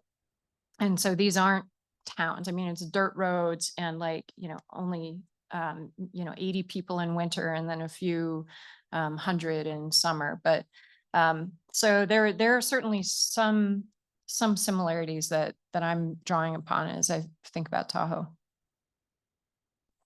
Member Loomer. I mean, I really appreciate this. It's great to have so much science being based here in Tahoe. I'm curious how you guys are handling funding, like how much is coming from state versus federal level versus other funding sources, if there's been any challenges, but what that looks like. Yeah. So the federal funding changes really have hit our education programs mainly. So AmeriCorps program was terminated, and right in the middle of the AmeriCorps members' tenure. And so that affected, I think, more than 20 AmeriCorps members in the basin. For us, it was 4. So we were able to find alternative funding for them so that they didn't, so that they could pay their rent and still have meaningful experiences while they were up here. But we did have to scale back our education efforts, and we have to rethink how we're going to create capacity in our education program for the future. There was also IMLS, Museum Library Sciences, I think. That program has been terminated or frozen, and that funded a number of our education outreach as well. So we're pursuing some new partnerships and trying to get our College of Education is really excited about coming to work with us up here. And so we're going to be shifting some of the things that we do, where I think we will still be delivering meaningful content and working with our partners up here, but we are having to really rethink our education. It's less clear what's going to happen on the research side. So we've had uncertainty, and that's very hard to deal with. But so far, the National Science Foundation, the continuing resolution, kept it at the same level as last year, and the congressional markups look good for NSF for next year, but we don't know if the priorities will shift in ways that affect us. Member Conrad Zeta. That was my question too. So just thank you so much. I really appreciate your presentation. I'm so glad you're here. Thank you. Member Hill. Yes, I love the presentation and I learned a lot. So thank you for that and welcome to Tahoe. I'm wondering, on the intervention side, are there things, since you have so much experience with other bodies of water, are there things that we aren't doing that, you're probably not ready to make a recommendation necessarily, but just that like new technology that other people are exploring just so we can be aware of it or look it up? Yeah, that is something I'm trying to get my head around. What I do see here that I think is really positive is that the things we do to prevent sediment from going into the lake are typically also things that prevent nutrients from going into the lake. And so, you know, even if we find that algae are contributing more to clarity issues than they used to, we've got a good head start on tackling that problem. And it may mean more of a focus on nutrients than may have been in the past. And I really don't know. I don't know the management policy side well yet. In terms of new technology, I think at this scale, it's really hard to say. I mean, this basin diverted sewage from the basin. That's an incredible engineering feat. It's also an incredible feat in policy and management. And so that's a problem that other basins are going to have to wrestle with. But that is also an incredible feat.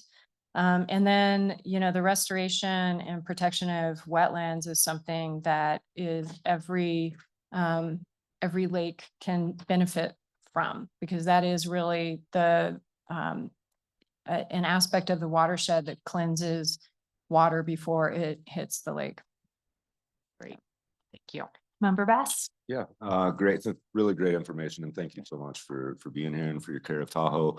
I'm curious, as you talked about the in streams or the streams that flow in and the water temperature, and particularly in my neighborhood, the Bijou Erosion Control Project, which is catching the stormwater into basins and then it's pumping it back up to the stream to then refilter it. But I'm thinking that that is also creating a higher temperature of that water.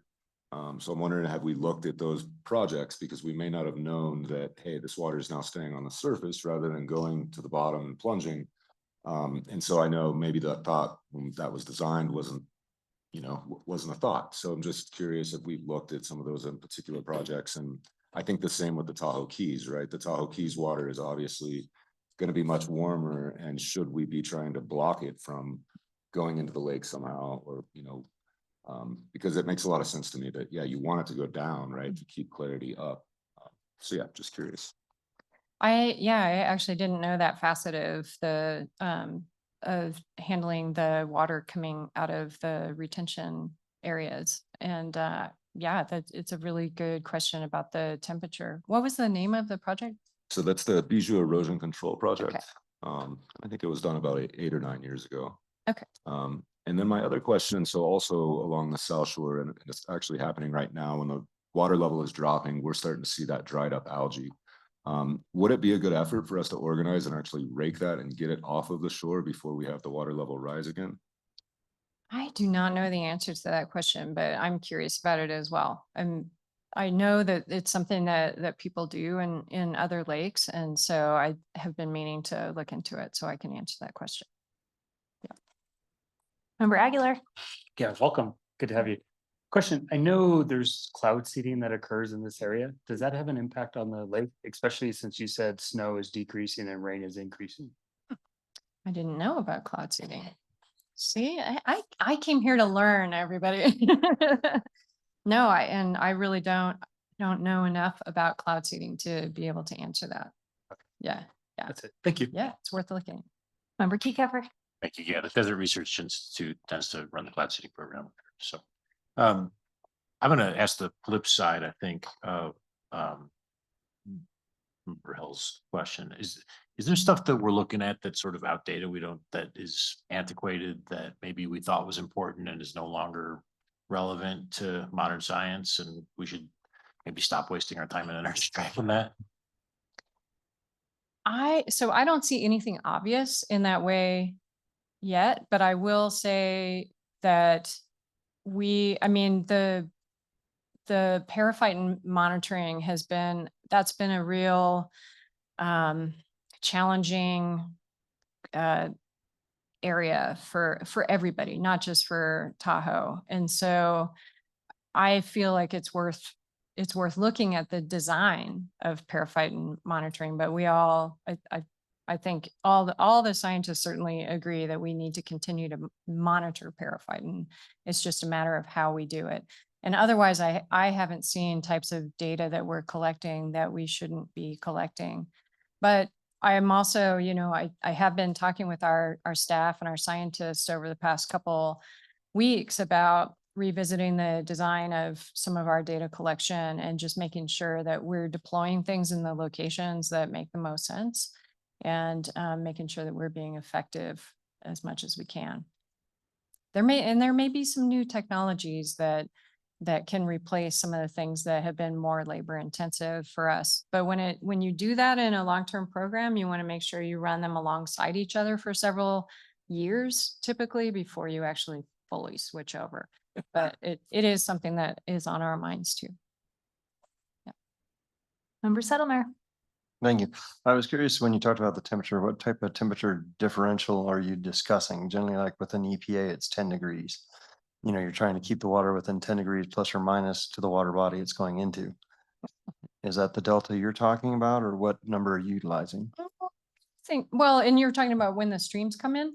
Correct. I mean, I think that they're within a few degrees of each other typically. Yeah.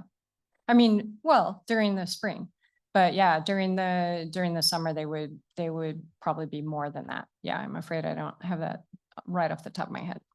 Next. Yep. Thanks. Thank you so much for coming here and for doing this work. It's really important. I think for us, having another independent voice that can give the public, you know, an independent picture of what's going on and make recommendations, because all of our policies are pretty much, even if they seem totally unrelated, like transportation, the end goal is improving the lake and its clarity. And the public doesn't always understand that. And so it's really great to have you guys telling us what the current state is, what the problems are, and then help us understand what we need to do to address them, because we are really trying to control sediment and VMT and all kinds of different things towards that aim. And I think, you know, the public sadly doesn't always believe what we say. So it's really great to have another voice that we can go to. So thank you for doing that and bringing so much experience to this lake. Thank you. And I'll just quickly say, my question is, how does this board's questions compare to like your PhD dissertation? But my serious comment is, and then I want to keep going around the horn, is thank you for being here. You know, consider us a partner. I speak for the board and the staff here who are phenomenal. We appreciate your work so much, and look back to us when if there are, say, gaps in education funding. We have citizens on the ground. We have people here who care. We all sit on different boards, have different day jobs. We can help carry messages and think of us as partners because we'd like to continue to be thought of in that role. So thank you for being here, and please always consider us a partner, be it citizen science or with carrying education messages. Bring us to the table. We're here to help too. And then Member Aldine. Thank you. Yes, again, I'll repeat what everyone said before. Thank you for being here. It was a very informative presentation, especially since, you know, this is not a closed system and people tend to forget that, you know, and you can't look at this as an isolated case. I mean, you've got atmospheric deposition of various particles, and I don't know whether or not UC Davis is collecting air samples on a routine basis to determine how much of the inorganics in particular are landing on the lake and maybe creating a problem. The other question is, there's been a lot of discussion about microplastics and whether microplastics are accounting for some of the diminishment in water clarity. You probably don't have an answer to that because it's a fairly recent phenomenon. Yeah, so we are working with our partners at DRI, so we have atmospheric deposition buckets that we maintain for them out on our buoys out on the lake. And so our view on the deposition and on microplastics is typically coming from DRI. And so I don't have any data from them off the top of my head to share. Okay, well, maybe next time you come back to visit for your annual session, you can fill us in with the biggest or the latest and greatest information about atmospheric deposition. Thank you. Ms. Holloway, Good to see you, Dr. Hoffman. Yeah, I think my comments are really, I think more along the lines of some opportunity. And I think, you know, what a huge supporter, admirer I am of the science that you do as a scientist myself. But, you know, when I kind of think about the work that you're doing and the outreach that you're doing here today, that I've seen you do a number of times over your 6 months, you know, the opportunity that we have to grow the importance of, you know, science-based stewardship is what I think I heard you say in the beginning, is so important. I think you had said, you know, kind of speaking to this group that, you know, we are, you know, education, our knowledge of these topics is heightened compared to the general public. And, you know, how do we grow that education in the general public so that we do create better stewards, not just for Lake Tahoe, but I think across the world, and growing that education, I think is super important. I mean, I'm disheartened to hear about your funding constraints, but I think, you know, just wanting to support you in growing that science-based education outreach. Yeah, thank you. And I think that, well, education and outreach is certainly an area where we have a lot of partnerships. I mean, I'm really lucky to come into an organization that has so many existing and strong partnerships that allow us to get the word out, and that our partners come to us when they're looking for the latest science on a particular issue, if it's aquatic invasive species, or, you know, or if it's microplastics, or, you know, whatever the hot topic is. And so, you know, it seems like we each have our own roles to play, but overall help to get the word out into lots of different locations. And I think, you know, the new work that we're doing, where we're trying to deepen our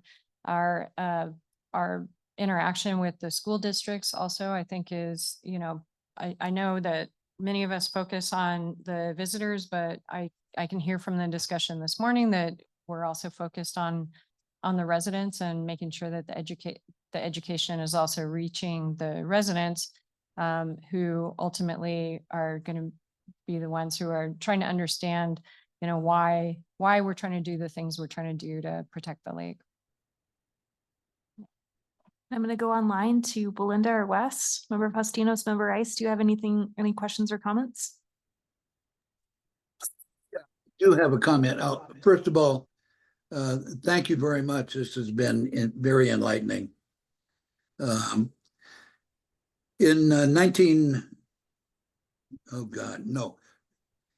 been that long.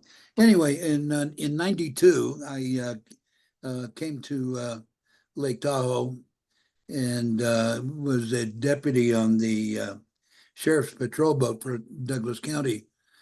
And when I got here, the lake was down 15 feet. And they were pumping water out of the lake to keep the Truckee River flowing.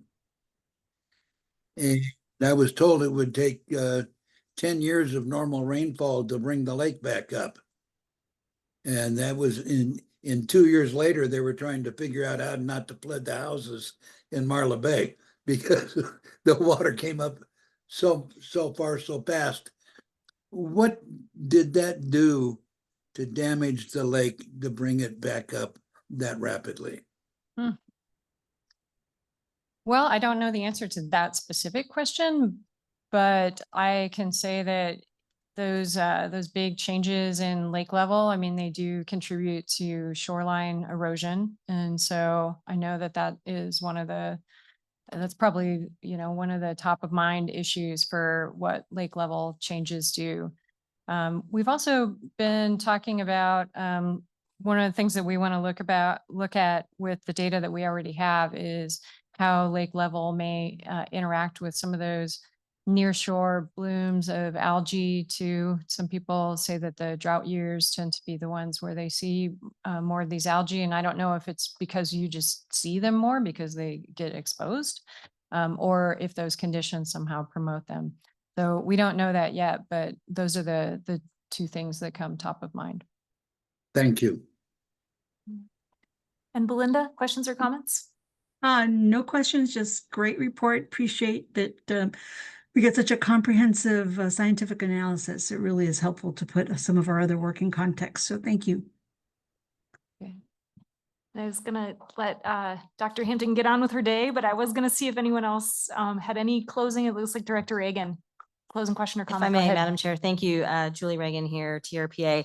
I just want to thank Dr. Hampton and just amplify a couple of points that she made just to underscore them for you and to help look at some of the questions that we got. Great questions, by the way. And Dan Segan and myself and Dr. Hampton are going to collaborate with some other science partners and get you some additional answers when we, either, through email or at another meeting. But the last question I think is really a good link to the total maximum daily load and the distinction that Dr. Hampton made between the nearshore condition and deep lake clarity is worth underscoring because things are happening in the nearshore that are different than what's happening, in the middle of the lake.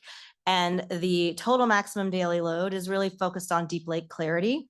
Shoreline erosion through the research, like 10 years of research that informed the total maximum daily load that the two states and EPA and TRPA are working on, showed shoreline erosion not to be a big factor in deep lake clarity, but it very well could be more of a contributing factor of what's going on in the near shore. And that's where new research will come. Member Bass's question about the Bijou project. I mean, that is what's considered like a pump and treat program, and the total maximum daily load when it was adopted back in 2011 had analyzed all kinds of different ways that we can meet our clarity goals. There's watershed restoration, like restoring rivers and meadows and wetlands. There's stormwater infrastructure and underground treatment systems, and pump and treat was analyzed. And we really it's so expensive. We haven't been able to do much of it. So my hunch to answer your question would be, there may not be a temperature issue, but Dan Segan and I will run that down and get back to you because we just don't do it enough. It can be very effective, but you need a lot of engineering. It's expensive. You need the land base, but it's a good example of what could be done. But I don't think we have enough of that probably to be meaningful in terms of temperature. And then we'll get back to you on the other questions, but the total maximum daily load really did look at wetland restoration as the most cost-effective strategy. All the numbers were analyzed in terms of what it's going to cost to get to back to our 100 feet of clarity goal, and bang for the buck, restoring the meadows and the wetlands is the most cost-effective. It may not get rid of as much sediment from getting in than like stormwater infrastructure or curb and gutter or underground vaults. But if you think of projects like you've approved mitigation fund releases for the Upper Truckee Marsh restoration, the tear down of the Motel 6, of these really key watershed restoration programs, Third Creek in Nevada and all the tributary work, like we are getting not only, habitat benefits from those, but we're also getting clarity benefits from those as well. And that is all part of, on the management side of what the science is informing us. So just really appreciate the fresh eyes of looking at this and where we can innovate and adapt. I think the EIP partnership that Kim and her team lead are, the partners are excited, to look at this from a new lens. So thank you. Good. Thanks so much, everybody. A bit rare, but please join me in let's thank you. Thank you for being here. With that, you guys, we're going to move on to agenda item 9, which is our reports. Director Reagan, you're back up. Any reports? I'm back up. Just a couple. I know we're eager to move on, but I wanted to share a few details about the Tahoe Summit, particularly for those who were not able to be here in person. Appreciate those who were able to make it in person or those that were able to live stream it. It was a grand affair, our 29th summit. The theme was balancing sustainable recreation and conservation. More than 1,000 people gathered at Valhalla, which is a pretty good crowd for that location. And one of the highest attendees records that we've had at Valhalla. We also had a series of events that I wanted to mention that you might not have been aware of. Lower right corner highlight, I got to meet Jeremy Renner. That was pretty exciting. A lot of our staff did. He actually interacted with every law enforcement member of the law enforcement community that was working at Valhalla that day, which was it's a sad perspective to say it was the most security we've ever had, even more than having last year's cabinet secretary, Secretary Buttigieg, just a sign of the times. But there were a lot of law enforcement personnel on site, and he took a picture with every single one of them after his speech that wanted a picture with him. And he had his kids from renovations on stage, and it was just very inspiring and a little different than some of the summits we've had in terms of keynote speakers. Senator Adam Schiff was our host, and he did a wonderful job of picking up in the shoes of Senator Feinstein. We got to honor Senator Feinstein at the summit and with some other events. And Valhalla was her favorite place to have the summit, so it really was meaningful, felt her presence there. The booth fair is the picture in the middle. That I think it was Kim Carringer that said every year at the summit, the booth fair feels like being with family. It's just, how many booths did we have? Like 40, 50? Yeah, between 30 and 40. We were a little site constrained. Sorry, I'll jump in. Yeah. This is Kim Carringer, for the record. We were a little site constrained because it's Valhalla, right? But partners really joined together on their booths to be able to co-locate so we get as many in there. And it is truly one of my favorite parts. We called it the gauntlet of doers this time because it's the EIP partnership in action, right? And so everyone had to walk through it and really get to talk to everybody about what's going on and the project. So I think it's always one of the most exciting parts. It's really terrific to see the people doing the real work on the ground. Is exciting and exciting for those to share that with them. So I'll take the next slide. So thank you to all the members of the board that were there. We had several staff members that volunteered in different capacity, like directing traffic, or even Nick Haven was the bouncer for the green room. So the principals who were speaking on stage were gathering in a certain place that we can get them out to the stage in a timely fashion. And so Nick has a new job, little sideline for being the security was tight. And so, yes, so thank you. We will, I'll go back one slide if I may. Thank you. You might not have noticed that at the beginning of the summit, before it got going, we had a mini event where we got the multi-jurisdictional, the Tahoe Fire and Fuels team, the multi-jurisdictional advisory committee, MAC group, which is essentially the heads of all the fire service entities, TRPA, the Conservancy, Nevada Division of State Lands is represented together to celebrate an update of the 10-year fuel strategy. This strategy we've updated once or twice before, but essentially we cannot get federal funding through Southern Nevada Public Land Management Act, a Healthy Forest Restoration Act, without having this document updated. And so it followed the community wildfire protection plans that you had a briefing on several months back. And we celebrated that at this event. So that's that was also going on around the summit.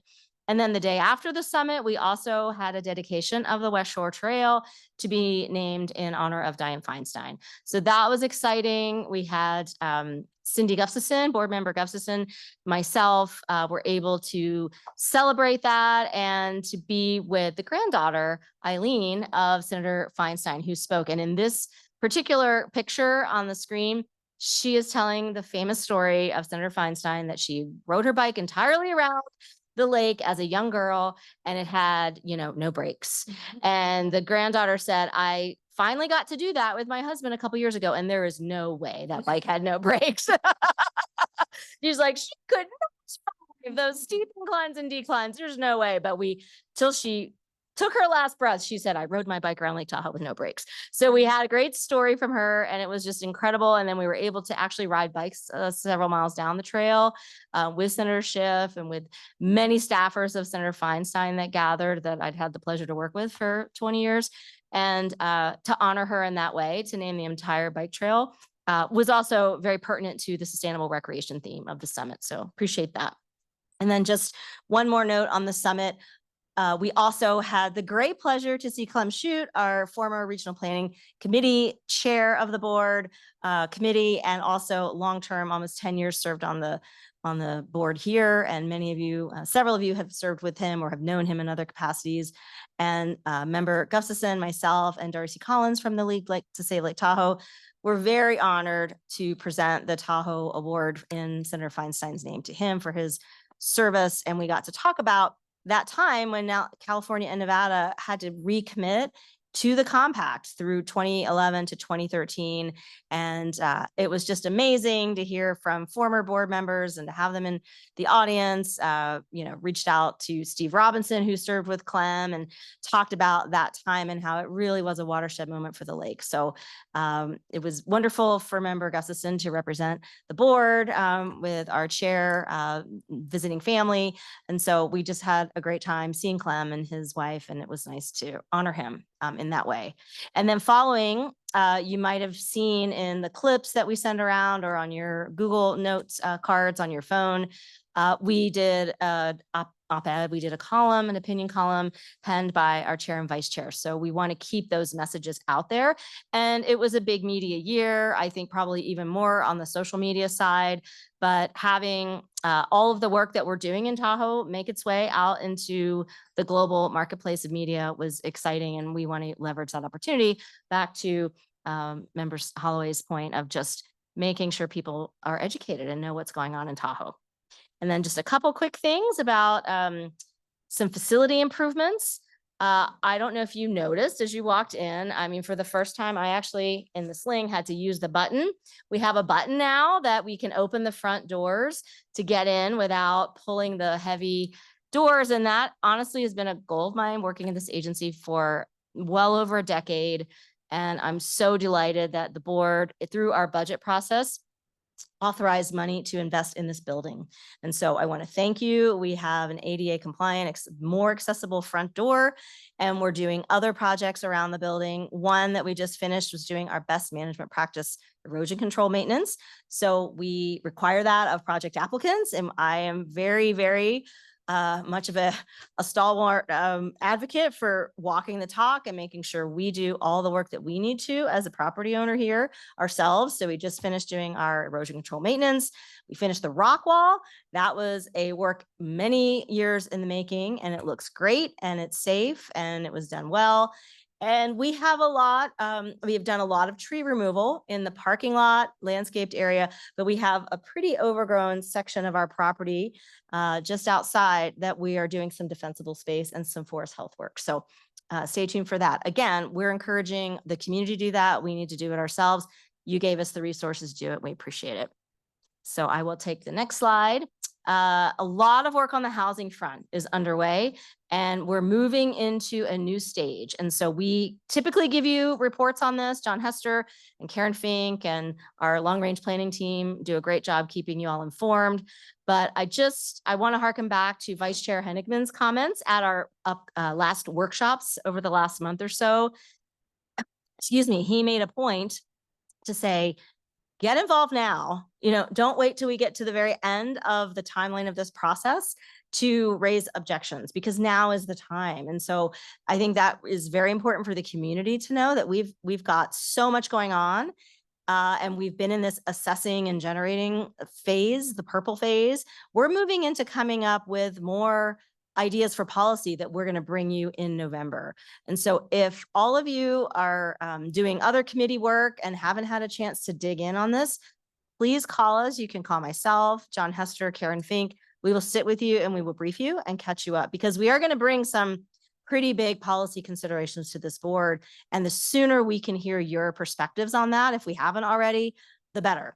And so we're going to move through this next couple of fall months and then bring something back to you later for your consideration, so that we can get going on the environmental impact statement and the environmental review, which will bring everything up to current condition. You've heard a lot of talk about the last EIS we did was a long time ago. Well, we're doing a new EIS, but we need to make sure that we're getting all the input that we need for that. Let's say, okay, so what's coming up, I think, is the last slide. And that is a lot. And so in the fall, we've got a presentation coming from our new reporting and accountability department. We spoke to you about that at the board retreat and then during the work plan and budget adoption hearing in June. And we're going to give you a look at how that's going, the dashboard that our team is creating to be more transparent with compliance and permitting activities and enforcement activities. We've got a campground project right up the road in Round Hill coming to you September, maybe October, but probably September. We've actually got more than 2 miles of bike trail, the North Tahoe Trail in Placer County coming up in September. In October, we've got a big a pretty meaty transportation committee agenda. And we, as an agency, as the MPO capacity, are have launched our regional grants program with 11.5 million of funding to give back to project implementers in transportation. That's part of our MPO funding that we receive. And so that's open right now, and applications are due to us in the middle of September. We'll be briefing the committee on that and going over the final selections.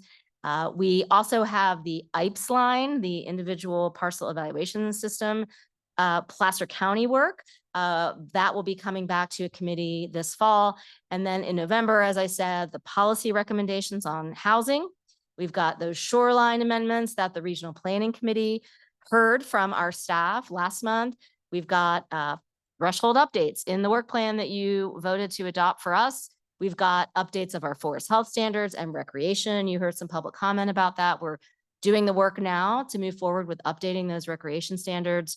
And then I mentioned the Transportation Committee. I jumped ahead. So there's a big meeting for Transportation October and also for November. They're back to back. And with that, I will wrap up and thank you. Thanks, Julie. Graham, updates? Thank you. Yeah, just a few. And just to tag along to what Julie was saying with the updates or what's coming up. There will be some more appeals. We try to space those out, but I appreciate everyone's patience on those. I know that some of the matters that we have are big planning, big projects, but these appeals we really have to get through them, and there's been kind of a queue of them. So just anticipate some of that as well. In terms of my updates, the first one is just a case that I reported about last month. Oh, well, I'll start with this. So familiar face, there's John Marshall and Jack. They ran into each other in Yosemite this month up at Mule Pass in Yosemite. It was unplanned. Apparently it was midweek. Jack had to take PTO there, but John's enjoying his retirement. Zero jealousy from me.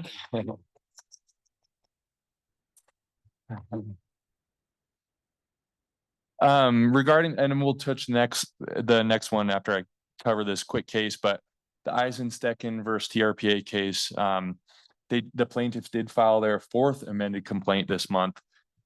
Around that same time, they reached out to us with an interest in talking about settlement. So we're engaging in that right now, and hopefully, later this fall, I'll be able to report something one way or the other, or bring a proposed settlement agreement. Okay, you can go on to the next. So this picture is a little hard to see, but those are 3 law enforcement boats. There's the Coast Guard, there's El Dorado Sheriff, and South Lake Tahoe PD. And there's a boat far out in the distance out there. That's the unpermitted boat rental concession. And so this month we were able to engage law enforcement, which was able to pull the boat over so that we could serve them with the order from the court, finding them in contempt of previous court orders directing or ordering them to stop. So this is just an ongoing, I reported about it last month. To have law enforcement step in to help us has been a really big help with this. And we'll continue to just ramp up the consequences of them violating the court order that we went through all of the trouble to get. And I just really appreciate law enforcement. It really showed that I think it showed them that we are serious about continuing to pursue them. That's it for my report. That's awesome. Congrats. That's a big deal. Really quickly on the appeals, something we should maybe consider, since a lot of the board sitting here, is putting those first after consent, because I know the appellant and the applicant are usually sitting here. Just food for thought, maybe, so we can get that voted on and out. Cool. Okay. Vince, yeah, go ahead. And on the appeals, I mean, it's probably my least favorite thing that we do, but I do know that, a lot of these families or individuals have spent years and tons of money, and it's like, I just want to get them to closure as soon as possible. So if there is a backlog, like I'll take a few deep breaths and like, let's get through them and just try to, what's that? Appeals day. Yeah, I mean, I'd say let's try to get them done and out for these poor people. I mean, their house is built and it's still and same with the pier. Madam Chair, I just want to chime in on that. Thank you for the comment, Vice Chair Henningman, Julie Reagan here. I think you're seeing, we had several that had been in the hopper. And so Graham and I both have embraced some unfinished business, for some years back. And so we are trying to churn through these. And now that we have the appropriate amount of staff, which you've supported for us to do it, we can get them done because they are important. And just for the record, we had the 2 votes, and we had certain folks that had to be certain places at certain times. So we do not like folks to sit around for those. So we will do our very best to put them up front. And you guys always do, always. So thank you. Shelley? I've been on this board long enough to remember the days when we had 2 days worth of governing board meetings. So maybe consistent with what Vince was suggesting, we can have a Thursday where we take on all the appeals or some of the appeals, the bulk of the appeals. Actually, Vince said he would share that one. What? That's Shelley, not me. So no hate mail to me. All right. Let me just say that some of these, for Mr. El-Gahari, he was, part of the reason why this was so long was because he was unavailable for a long time. And then some of these we continue to work through. There's a lot of negotiation process. We try to work through a lot of these before we have to come, to the board. So that takes a process as well, but very, appreciate the input. Thank you, guys. All right, governing board member reports, agenda item 10. Anyone have member reports? Not online, not in person. Ms. Loomer and Ms. Holloway, go ahead. Really Go quickly, ahead. just to update you on the California legislature, we'll be wrapping up session September 12th. And right now we have no idea how the Prop 4 climate bond allocations are going to play out. We're hoping those dollars will be, some of those dollars will be coming to Tahoe. Right now we have no idea, but we should know in the next couple of weeks, as well as other funding sources like the Greenhouse Gas Reduction Fund and a number of bills that could be impacting Tahoe. So I'll come back next month with a report. Thanks, Alex. Stephanie Holloway for the record. I was just going to mention to the board that the Fanny Bridge project, which is long years in the making, is currently underway. We started that project with FHWA a couple of weeks ago. I am happy to say the bridge demolition has started today. So there was some question of whether we would move forward based on some hiccups that they had with fabrication of some of the girders, but all things point forward. And so I just wanted to report out to the board that that project is moving forward. It's got a very short window of construction. So thank you. That's great. Any other governing board member reports? Hearing none. How about committee reports? Any committee have a report they'd like to make? Okay, that brings us to our final agenda item. This is closing public comment. This is the time for general public interest comments. Comments will be limited to 3 minutes per speaker, and we will hear up to 60 minutes of individual comments. Do we have anyone in the room wishing to make comment? No one's coming forward. Catherine, is there anybody online wishing to make closing public comment? Thank you, Madam Chair. One hand raised online. Helen Neff, please unmute to address the board. Hi, this is Helen Neff, Incline Village resident.